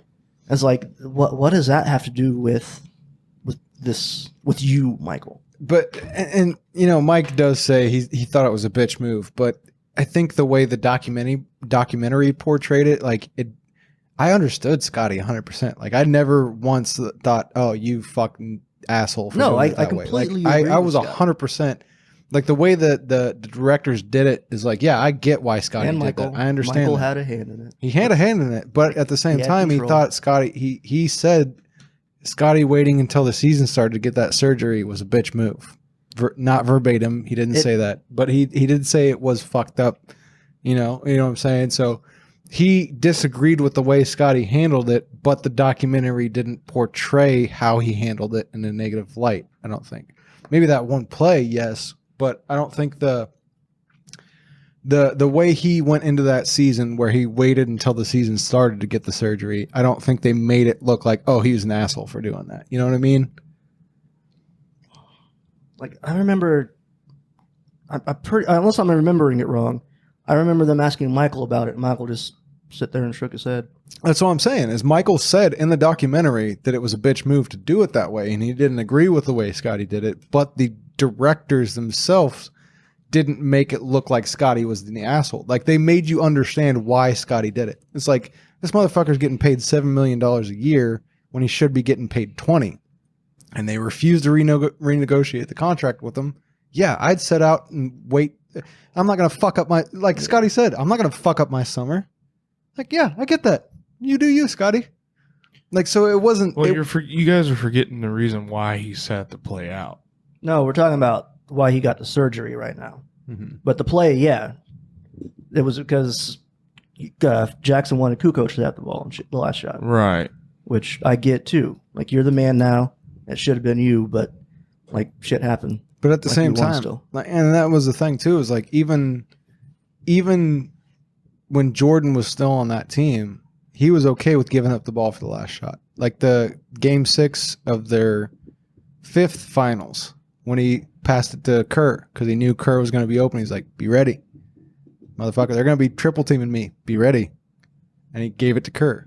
It's like it's okay if you want to give it to one of your role players. You got to trust your role players. There's a reason LeBron passed to Ray Allen in the corner because he knew Ray Allen could hit that shot. That's not what happened. That's not what happened. No, LeBron shot the 3. Bosch got the rebound, kicked it out to Ray. Okay, That's what happened. yeah. But- so LeBron trusted Bosch to get the rebound and kick it out to Ray. It's a trust, yeah. That's why he's the GOAT, right, Jake? I 100% agree with everything and anything Michael Jordan did. I don't have any. Oh, even calling out Horace Grant? Yeah. Calling him a snitch, even though he blabbed that I don't. the whole Bulls team were doing coke? I mean, whatever. Like to under. I mean, who do you know from the 1985 Chicago Bulls? Like, that's not even the point. It's the principle. Like you're gonna fucking call out Horace Grant for allegedly snitching some shit. Yeah. While you're Talking about the cocaine circus. while your ass is over here talking about people doing cocaine from that team. Like you probably just outed a whole bunch of people we've never even known that their family might not know. I'm not cocaine. talking about that. I'm talking about him as a basketball player. Oh, even calling his teammates bitches. And Yeah, I would have done the same shit. hitting You're Steve here Kerr to in the win a mouth. championship. Well, and That's how I was raised playing sports. Well, and you that's- deal with it. or and that's you the funny fucking thing get the too fuck is out. like a lot of people talk shit on Jordan for being that way, but nobody says shit about Kobe being that way. Mm-mm. Like one of my favorite stories since he's passed is about the season he what did he do? He tore his ACL or some shit, and he was out a bunch of games. And he comes into Lakers practice after not seeing the team for fucking weeks. And everybody's like, "Oh shit, Kobe, what are you doing here?" He's like, "I just came to see some of you sucker ass bitches before you get traded." And he's still in his fucking walking boot. You know, it's just like, so Kobe was the same fucking way, but Kobe learned a lot from Jordan. They You were- know, yeah, they were. And- yeah. and- It was already enshrined in people to praise Jordan for being like that. mm-hmm. So when Kobe was doing it, like, oh, he's just being like Mike. He's the greatest. Well, and Kobe learned a lot from Mike. I mean, he says in that documentary, Mike's my big brother. You know, it's like everything I learned from my game is from Mike. Like, and you can see it in the way he played and the way he took shots. Like his turnaround jumper was fucking bar for bar Mike. Like you can see he studied that tape and he asked questions and he learned from Mike. I think LeBron would have learned a lot too had he had the chance to play against Mike. Had Mike not retired before LeBron was fucking out of sixth grade or whatever it was, you know, like and LeBron got to play with Mike and pickup when games he- and shit, Yeah, you know, but it wasn't in the NBA like when Kobe he was did. playing. Shit. It was like his junior year or senior year in high school. You got to play with him Yeah. at like some camp or whatever. Some camp, yeah. But it wasn't like Kobe where they're playing in the All-Star game Right. against each other, you know, and Mike beats Kobe and Kobe's like, "All right, how did you what happened? What do I need to focus on there?" You know, and that was honestly the most interesting part of that documentary was the small, I mean, it was fucking 5 minutes of one episode, but seeing Kobe like pick his brain and study him and how he talked about him and how he talked about asking him questions and, you know, and it was just, and then looking back and seeing the tapes and like, especially the comparison tapes on some of the ways that Mike took shots versus Kobe taking shots. And it's like, oh, you can see where Mike was like, hey, do this. And Kobe did that. You know, there was a lot of Mike in Kobe's game. And I don't know. That's why whenever there's like would you rather take team A or team B, and Michael and Kobe are on the other side, so I just cancel them out. Yeah. They cancel each other out. Whatever. I'll base it on the other four. So and that's part of the reason why is because they're essentially the same fucking player. Mhm. Like, had And the same coach. same defense. Like they were tenacious. You know, they didn't take plays off, and they would will you to fucking win. You know, I gained a lot of respect from Kobe recently. I didn't. All it took was a plane crash, or a helicopter. crash. Helicopter. That's fucking brutal. Wasn't it you telling me? Who was it telling me? Like there was a bunch of people on like Call of Duty they were like Warzone or something like that, and like they were all the heist. You have to put the money into the fucking helicopter. Well, I Yeah. guess a bunch of people on there were like Kobe and fucking wrecked the crow would crash the fucking helicopter. God, I'm like, that's fucking terrible. internet is awful, awful. Did you hear about the schmuck going off on Tom Morello about their music Yes. being too political? Yes, I almost brought that up. We were talking to RTJ. Have you seen that? I'm And done you- listening to Rage Against the Machine. You guys have gotten way too political. Yeah. And Tom Morello's like, when have we not? How can I find this music to delete it? Have you listened to our music? Yeah. Their fucking name is Rage Against the Machine, you idiot. That's one of my favorite thing is like, what did he think they were raging against? The Right. toaster? Yeah. You know, like what the The fuck are you doing? dishwasher. Yeah. So that's why it's a brave little toaster. Yeah. Like it's I saw some memes Ben and Jerry's came out. It was like, hey, yo, basically fuck white supremacy. And people were like, well, guess it's time to protest Ben and Jerry's. Because they said fuck white supremacy? Yeah. You're Well, yeah. Okay. okay. So you're I get it. a Ku Klux Klan's member. Identified. You're a fucking Way to go. That's a smart move on your part. It's like they see the word white and like don't understand what supremacy means, maybe? Yeah. It's the trash taking itself out. You go ahead. You fucking go ahead. Like I didn't realize they don't have like a background check type of thing going on. Like if you have like a felony, you can still work for them. They don't really give a fuck. Yeah. They'll still treat you like a normal person. Have you posted some racist shit on Facebook? Check yes or no. Like I don't want to get back on that. Whatever. No, let's go. I mean, how long have we been recording now? 140. So we can go a little bit longer. Let's rant on some racist shit. Let's just push rope. The amount of people that I've had conversations with on Facebook over the past week have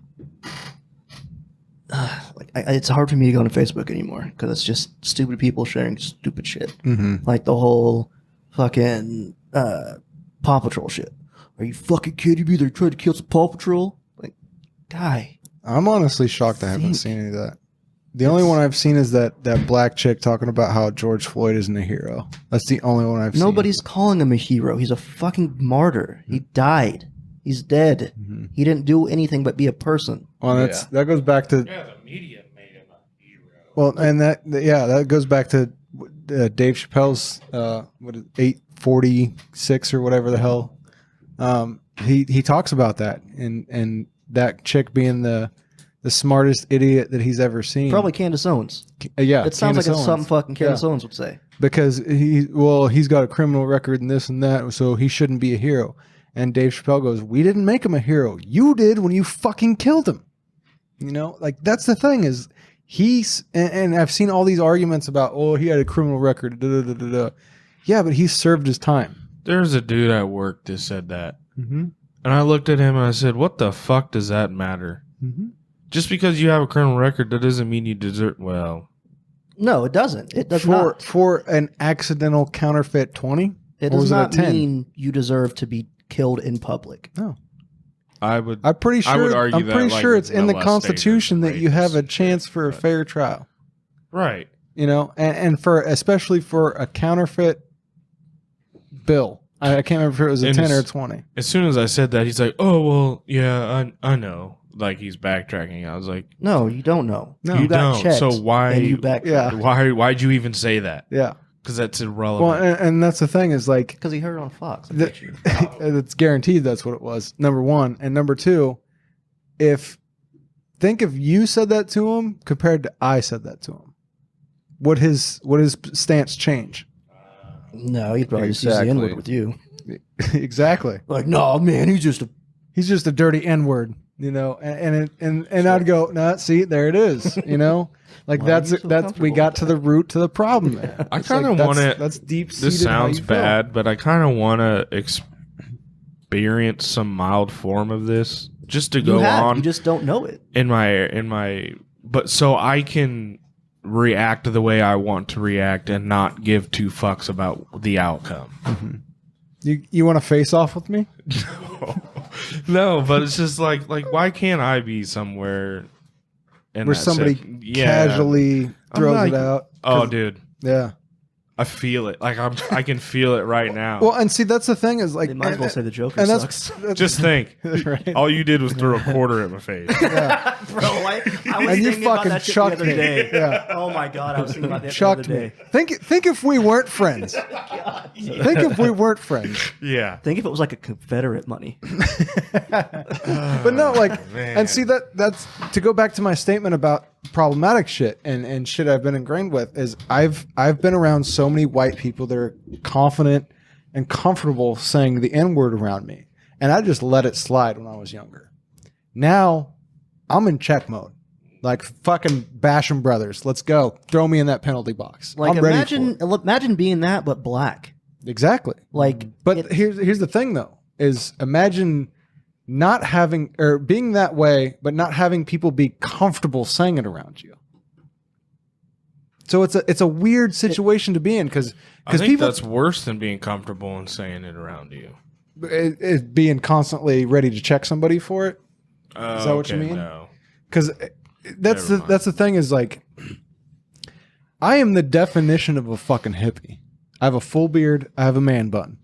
I wear a fucking Buddha chain around my neck. You wear a teething fucking necklace around your Yeah, Anal beads. Bro. and people, white men, still feel comfortable dropping the hard ER around me, and I just look at them and I go, Like- bro. Like it's okay since you're white. Yeah, that you're just- gonna be okay. Just with because my skin is white, they think I'm gonna be cool with it, and I am the textbook definition of a liberal asshole. Like I fit. If you look up liberal in the fucking dictionary, Yeah, you like see me. when I look at you, I'm like, yeah, he disc golfs. They're he, called Yes. cucks. he goes to breweries, Yeah, Micro craft beer. microbreweries. Yeah. microbreweries, and he doesn't wear deodorant. He woosahs every day. and people still feel comfortable dropping that hard ER around me. Even the soft landing at the end of the word they shouldn't be comfortable with. No, Yeah. no, and they really shouldn't. And like I said, it hasn't happened in years, thankfully. I think the last time that it happened was maybe I was 21 that somebody dropped a hard ER around me and felt comfortable doing it. And see, I'm And not gonna get pissed off about somebody using nigga, because like I understand that that's getting more and more part of pop culture. Hip hop's fucking huge, And and it's just That's easier to let go. yeah. That's easier to let go. Absolutely. It's still gross when white people use it. I don't like it when white people use it. It's I the would hard prefer ER. that over the hard ER. Yeah, the hard ER yeah. is Easily. the very bad one. Like Well, the hard they just ER is totally- like the Republicans and nigga is like the Democrats. They just took the word and made it, flipped it, and You made can drop it cool. the soft A over that Democratic picture where they're all on their knee with the fucking those stupid ass African scarves. yeah, that like they Jesus got. Christ is my nigga. Yeah, I remember I was at fucking That's one God guy that damn can say it, the it. country bar here in town. What's the country bar? Outlaws? Outlaws. And I was sitting there, and this dude was like,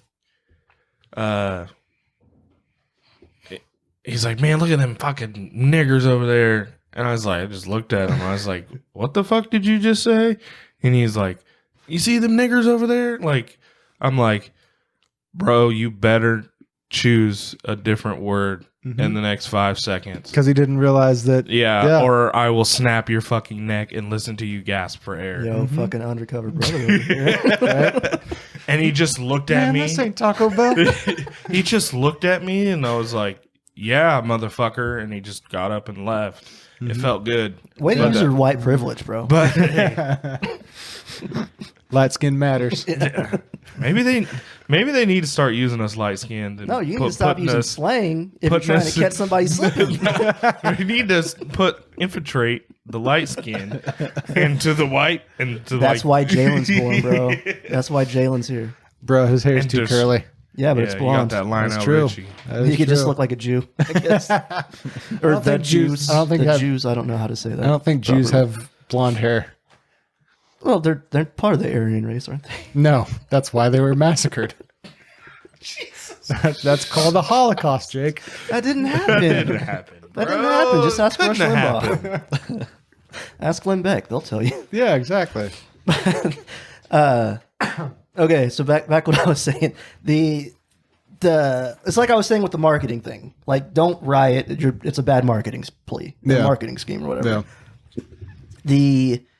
There was somebody who said the rioters are just as bad as that cop, and my response was, how? Mm-hmm. How is burning buildings, fucking stealing shit from stores just as bad as killing somebody? No, It's not. it's not. And it's like that. There was that meme All I that shit shared. can be replaced. A person Yeah, can't. well, And that was that meme I shared that was like, you need to check your white privilege because you say, yeah, it was terrible that a man got killed, but they shouldn't be burning and looting these buildings. And you should be saying, yeah, it's Oh, I terrible that saw they're burning that. and looting these buildings, Why but they're killing. they shouldn't be killing people. You know? And And that's that's- the way that conversation goes. The deflection shit Stuff again that we were doesn't talking about fucking last matter. time. Yeah, I said this verbatim. I was like, you're looking at it as a black and white thing, no pun intended. As in, I'm not trying to say this is a race Yeah, thing. you're not seeing the gray. Yes. Yeah. And he got a little upset with me about that. I was like, I said no pun intended. Yeah. Like I'm not, He doesn't understand that. and which sucks because like I don't. Should If I have know just you, deterred I'm from that. I'm trying to have a conversation with you.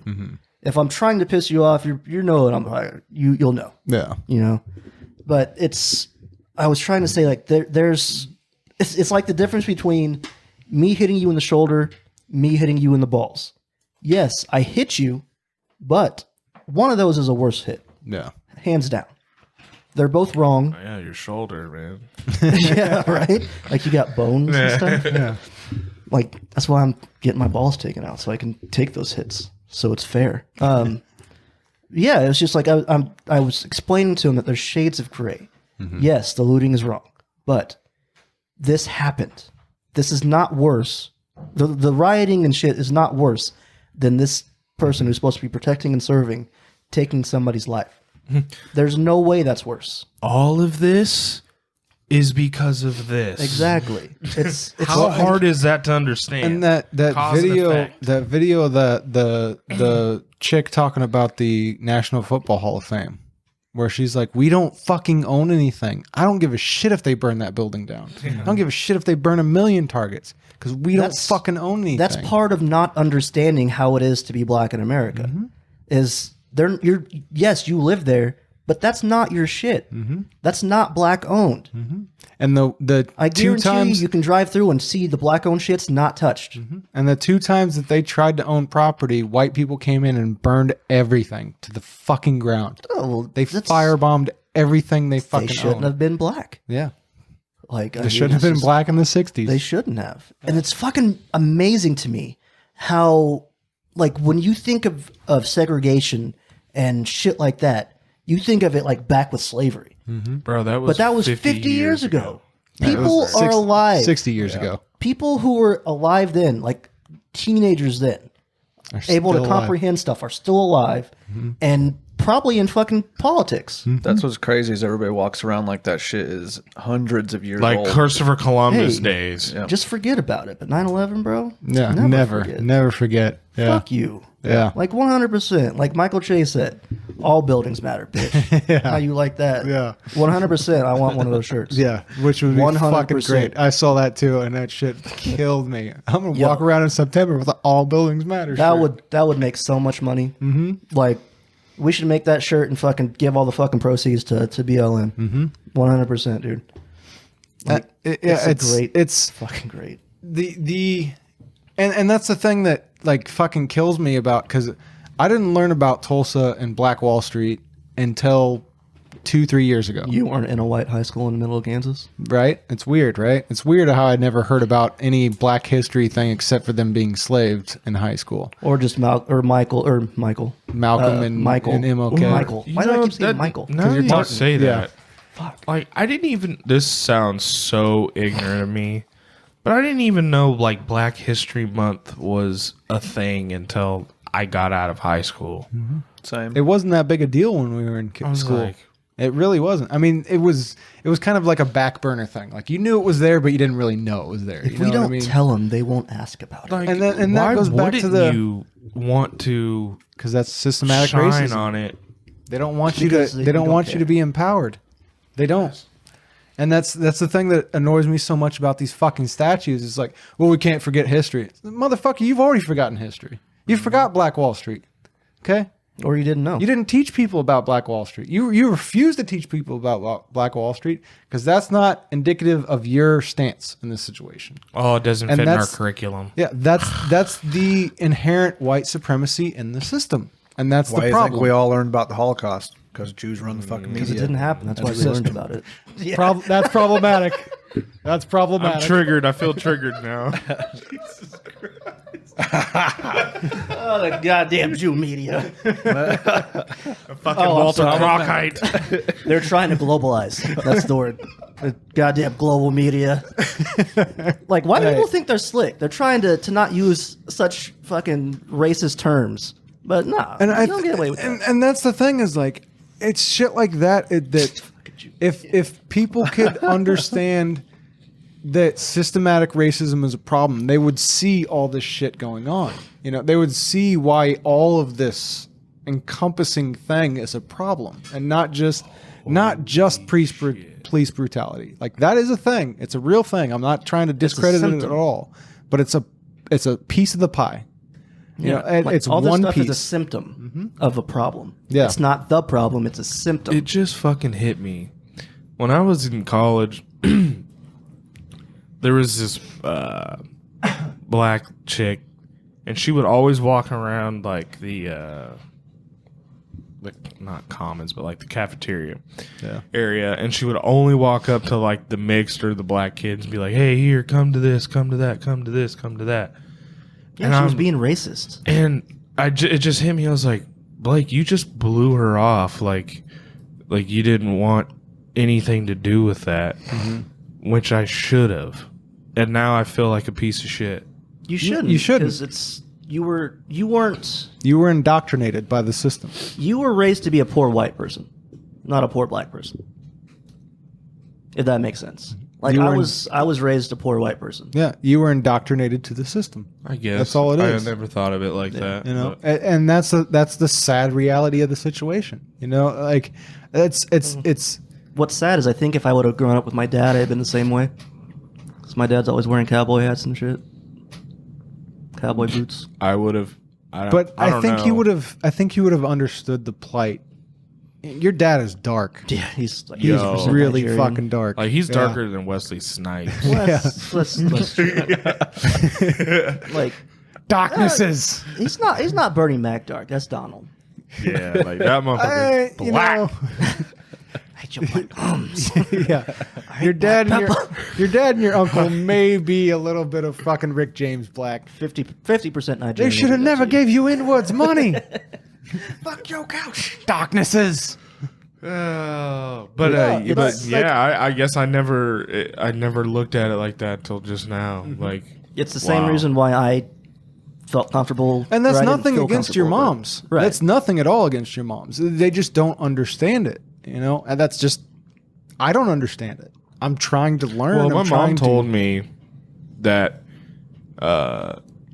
when my grandfather hated black people, was very racist, I guess. Mine too. And it took my mom fleeing with me and my stepdad to Colorado without saying anything. And like my grandpa couldn't find her, and he had no idea where the fuck she was, and so I don't know how he found her, but he did.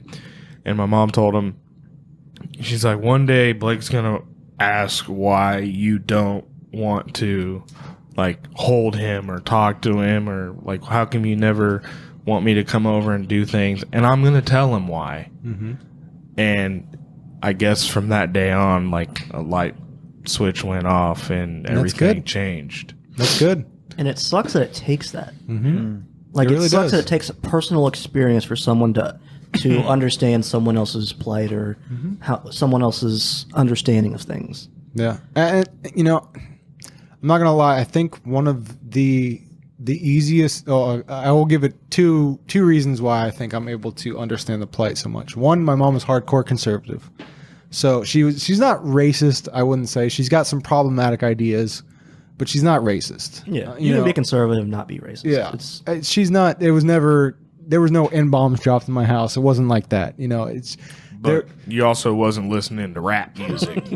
Oh, I mean, I was a fucking goth emo kid your in high mom school. So. wasn't listening to rap music. So let's put it this way. I don't think my mom is racist, but just There's a couple the but. weeks ago when I was out playing disc, I was like, yeah, there's a lot of people out here fishing during all the COVID pandemic shit. And she's like, oh, are they Asian? Because a lot of Asian people catch their fish and sell it in the market. Now, my first thought was, Jesus fucking Christ. First of all, no, they're all white. Every single person I've seen out here fishing is white, you asshole. Like I wouldn't think call that. Asians go to I wouldn't the- call that racist though. It's problematic. It is definitely problematic. Yeah, You know, Because what took her brain there? she just made an assumption. That's a stereotype. Yeah.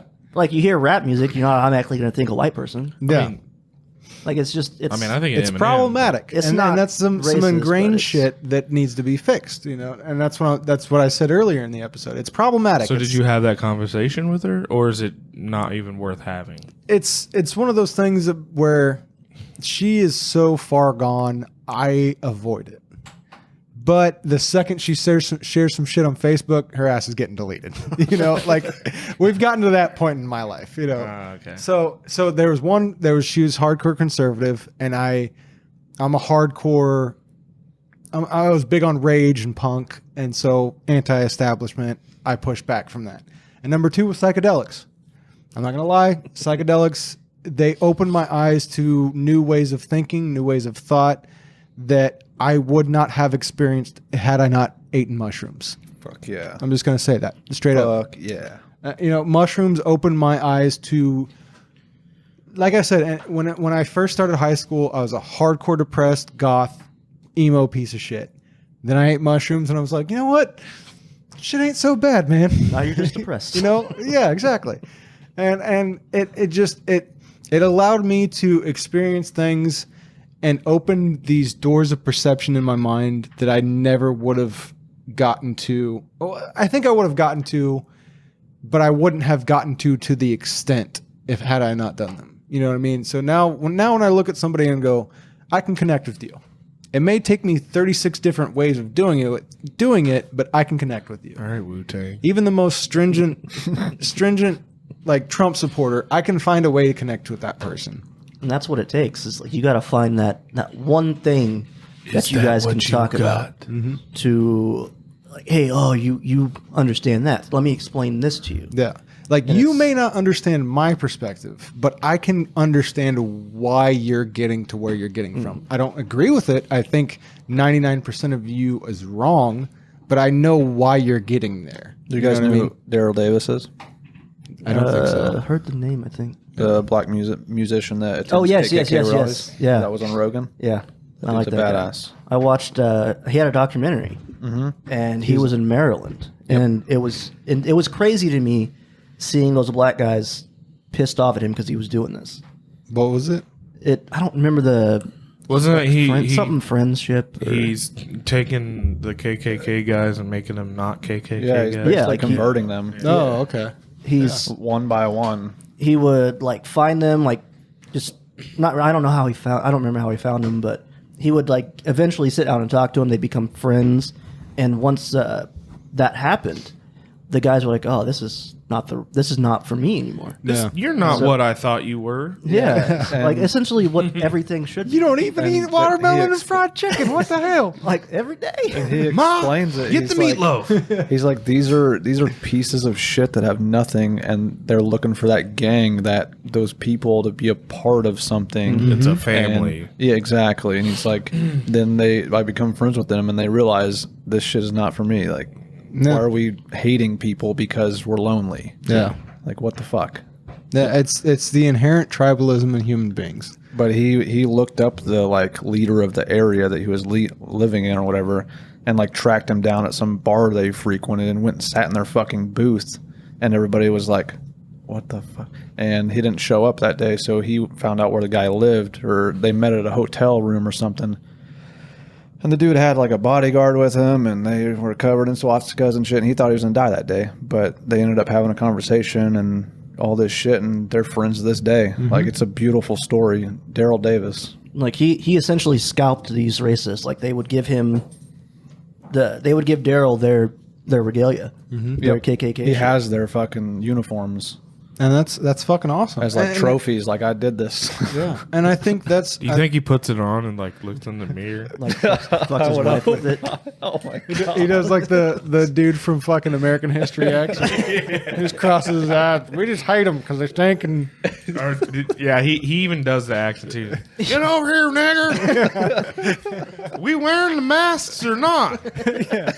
I can't see shit. Like I think we all think the bags was a good It's idea. a good idea. But not this time. Maybe next time. Oh, dude, one of the funniest fucking Oh, scenes. it's great. Fucking Django. You nailed it. Like, how could you? That's the only way I can sympathize with the KKK is that scene. It's their origin story. It's like, yeah, I get that's tough, man. I know why you hate black people now. I get it. Like that's Like for them to even like think of, let's video a conversation about wearing masks for the first time. that's Quentin Tarantino, dude. That's Quentin. 100% Quentin Tarantino. Man, it was good. So good. I don't But know, no, guys. like it's that's the thing is the hardest block is getting that side to understand that you can see our perspective just as much as we can see yours. We don't have to agree with it, but I get where you're coming from on these situations. And not all of them. There are certain things that I can't fathom why you get there, but there are some points that I'm like, okay, it's wrong, but I would rather show you why you're wrong or attempt to show you why you're wrong than just say you're wrong and let that be the end of it. in order to do that, though, you have to be willing to say admit you're wrong. Mm-hmm. Like you can't be, oh no, I'm always right. Yeah. You can't have that mentality and expect to. Like if you have that mentality, you're not expecting to change. Those same people Point blank don't period. listen to anyone. Yeah. They can't listen. They're just so stringent in their ways that Like, there's nothing that can change. Best at the world at everything, like knows everything, uses Sharpies all the time. Tucker Carlson. That's exactly who we're talking about. Fucking cock, dude. Yeah, fuck that guy. Do you see what he said about they didn't build this country? They didn't fucking da-da-da-da-da. And everybody's like, yes, we did. Black How? people built this country. Immigrants built this country. Mexicans, Indians, Asians built this country. White people did Indians not. gave Native Americans gave it Natives. up. Sorry. They, See, even that's problematic. Calling them Indians. Yeah, it's ingrained. And I've been better about that, but I am a little bit drunk right now, Yeah. so it slipped. I apologize. It happens. We all revert back to our racist ways. Yeah. And that's what I'm saying is we need to get all these. No, I'm kidding. I'm Breathing kidding. up all the white man's air.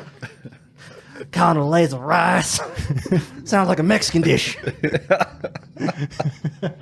We should sit her on a plane to Mexico. Let the Mexicans eat her. And that's the end of the episode. Let the hate flow through you. White power. Woogie boogie. Oh, fucking Clayton Bigsby. Nobody can do a racist white man like a fucking black man. A racist white supremacist black man.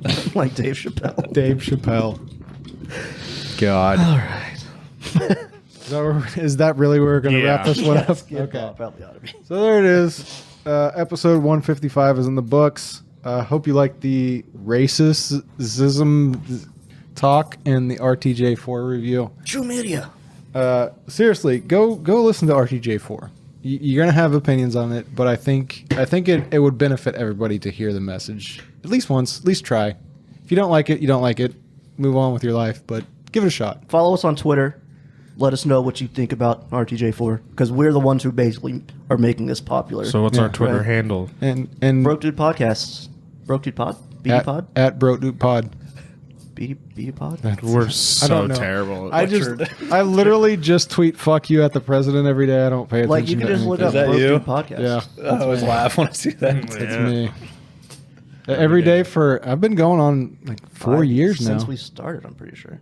Oh, since he got elected. I think it was a couple months after he got elected, and it's not going to stop when he gets voted out fuck either. that. I'm going to keep going.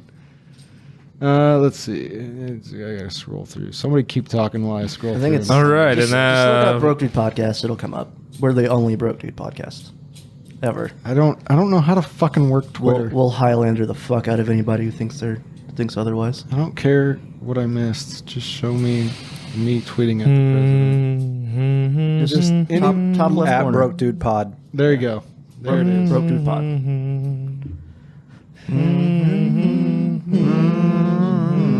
Copyright. For Jed. Jake. Chris. Juice Media. It's because I had your Twitter profile up, so I said your name. We are Broke Dude Podcast. See you We'll later. see you in 2 weeks. fucking wrecked.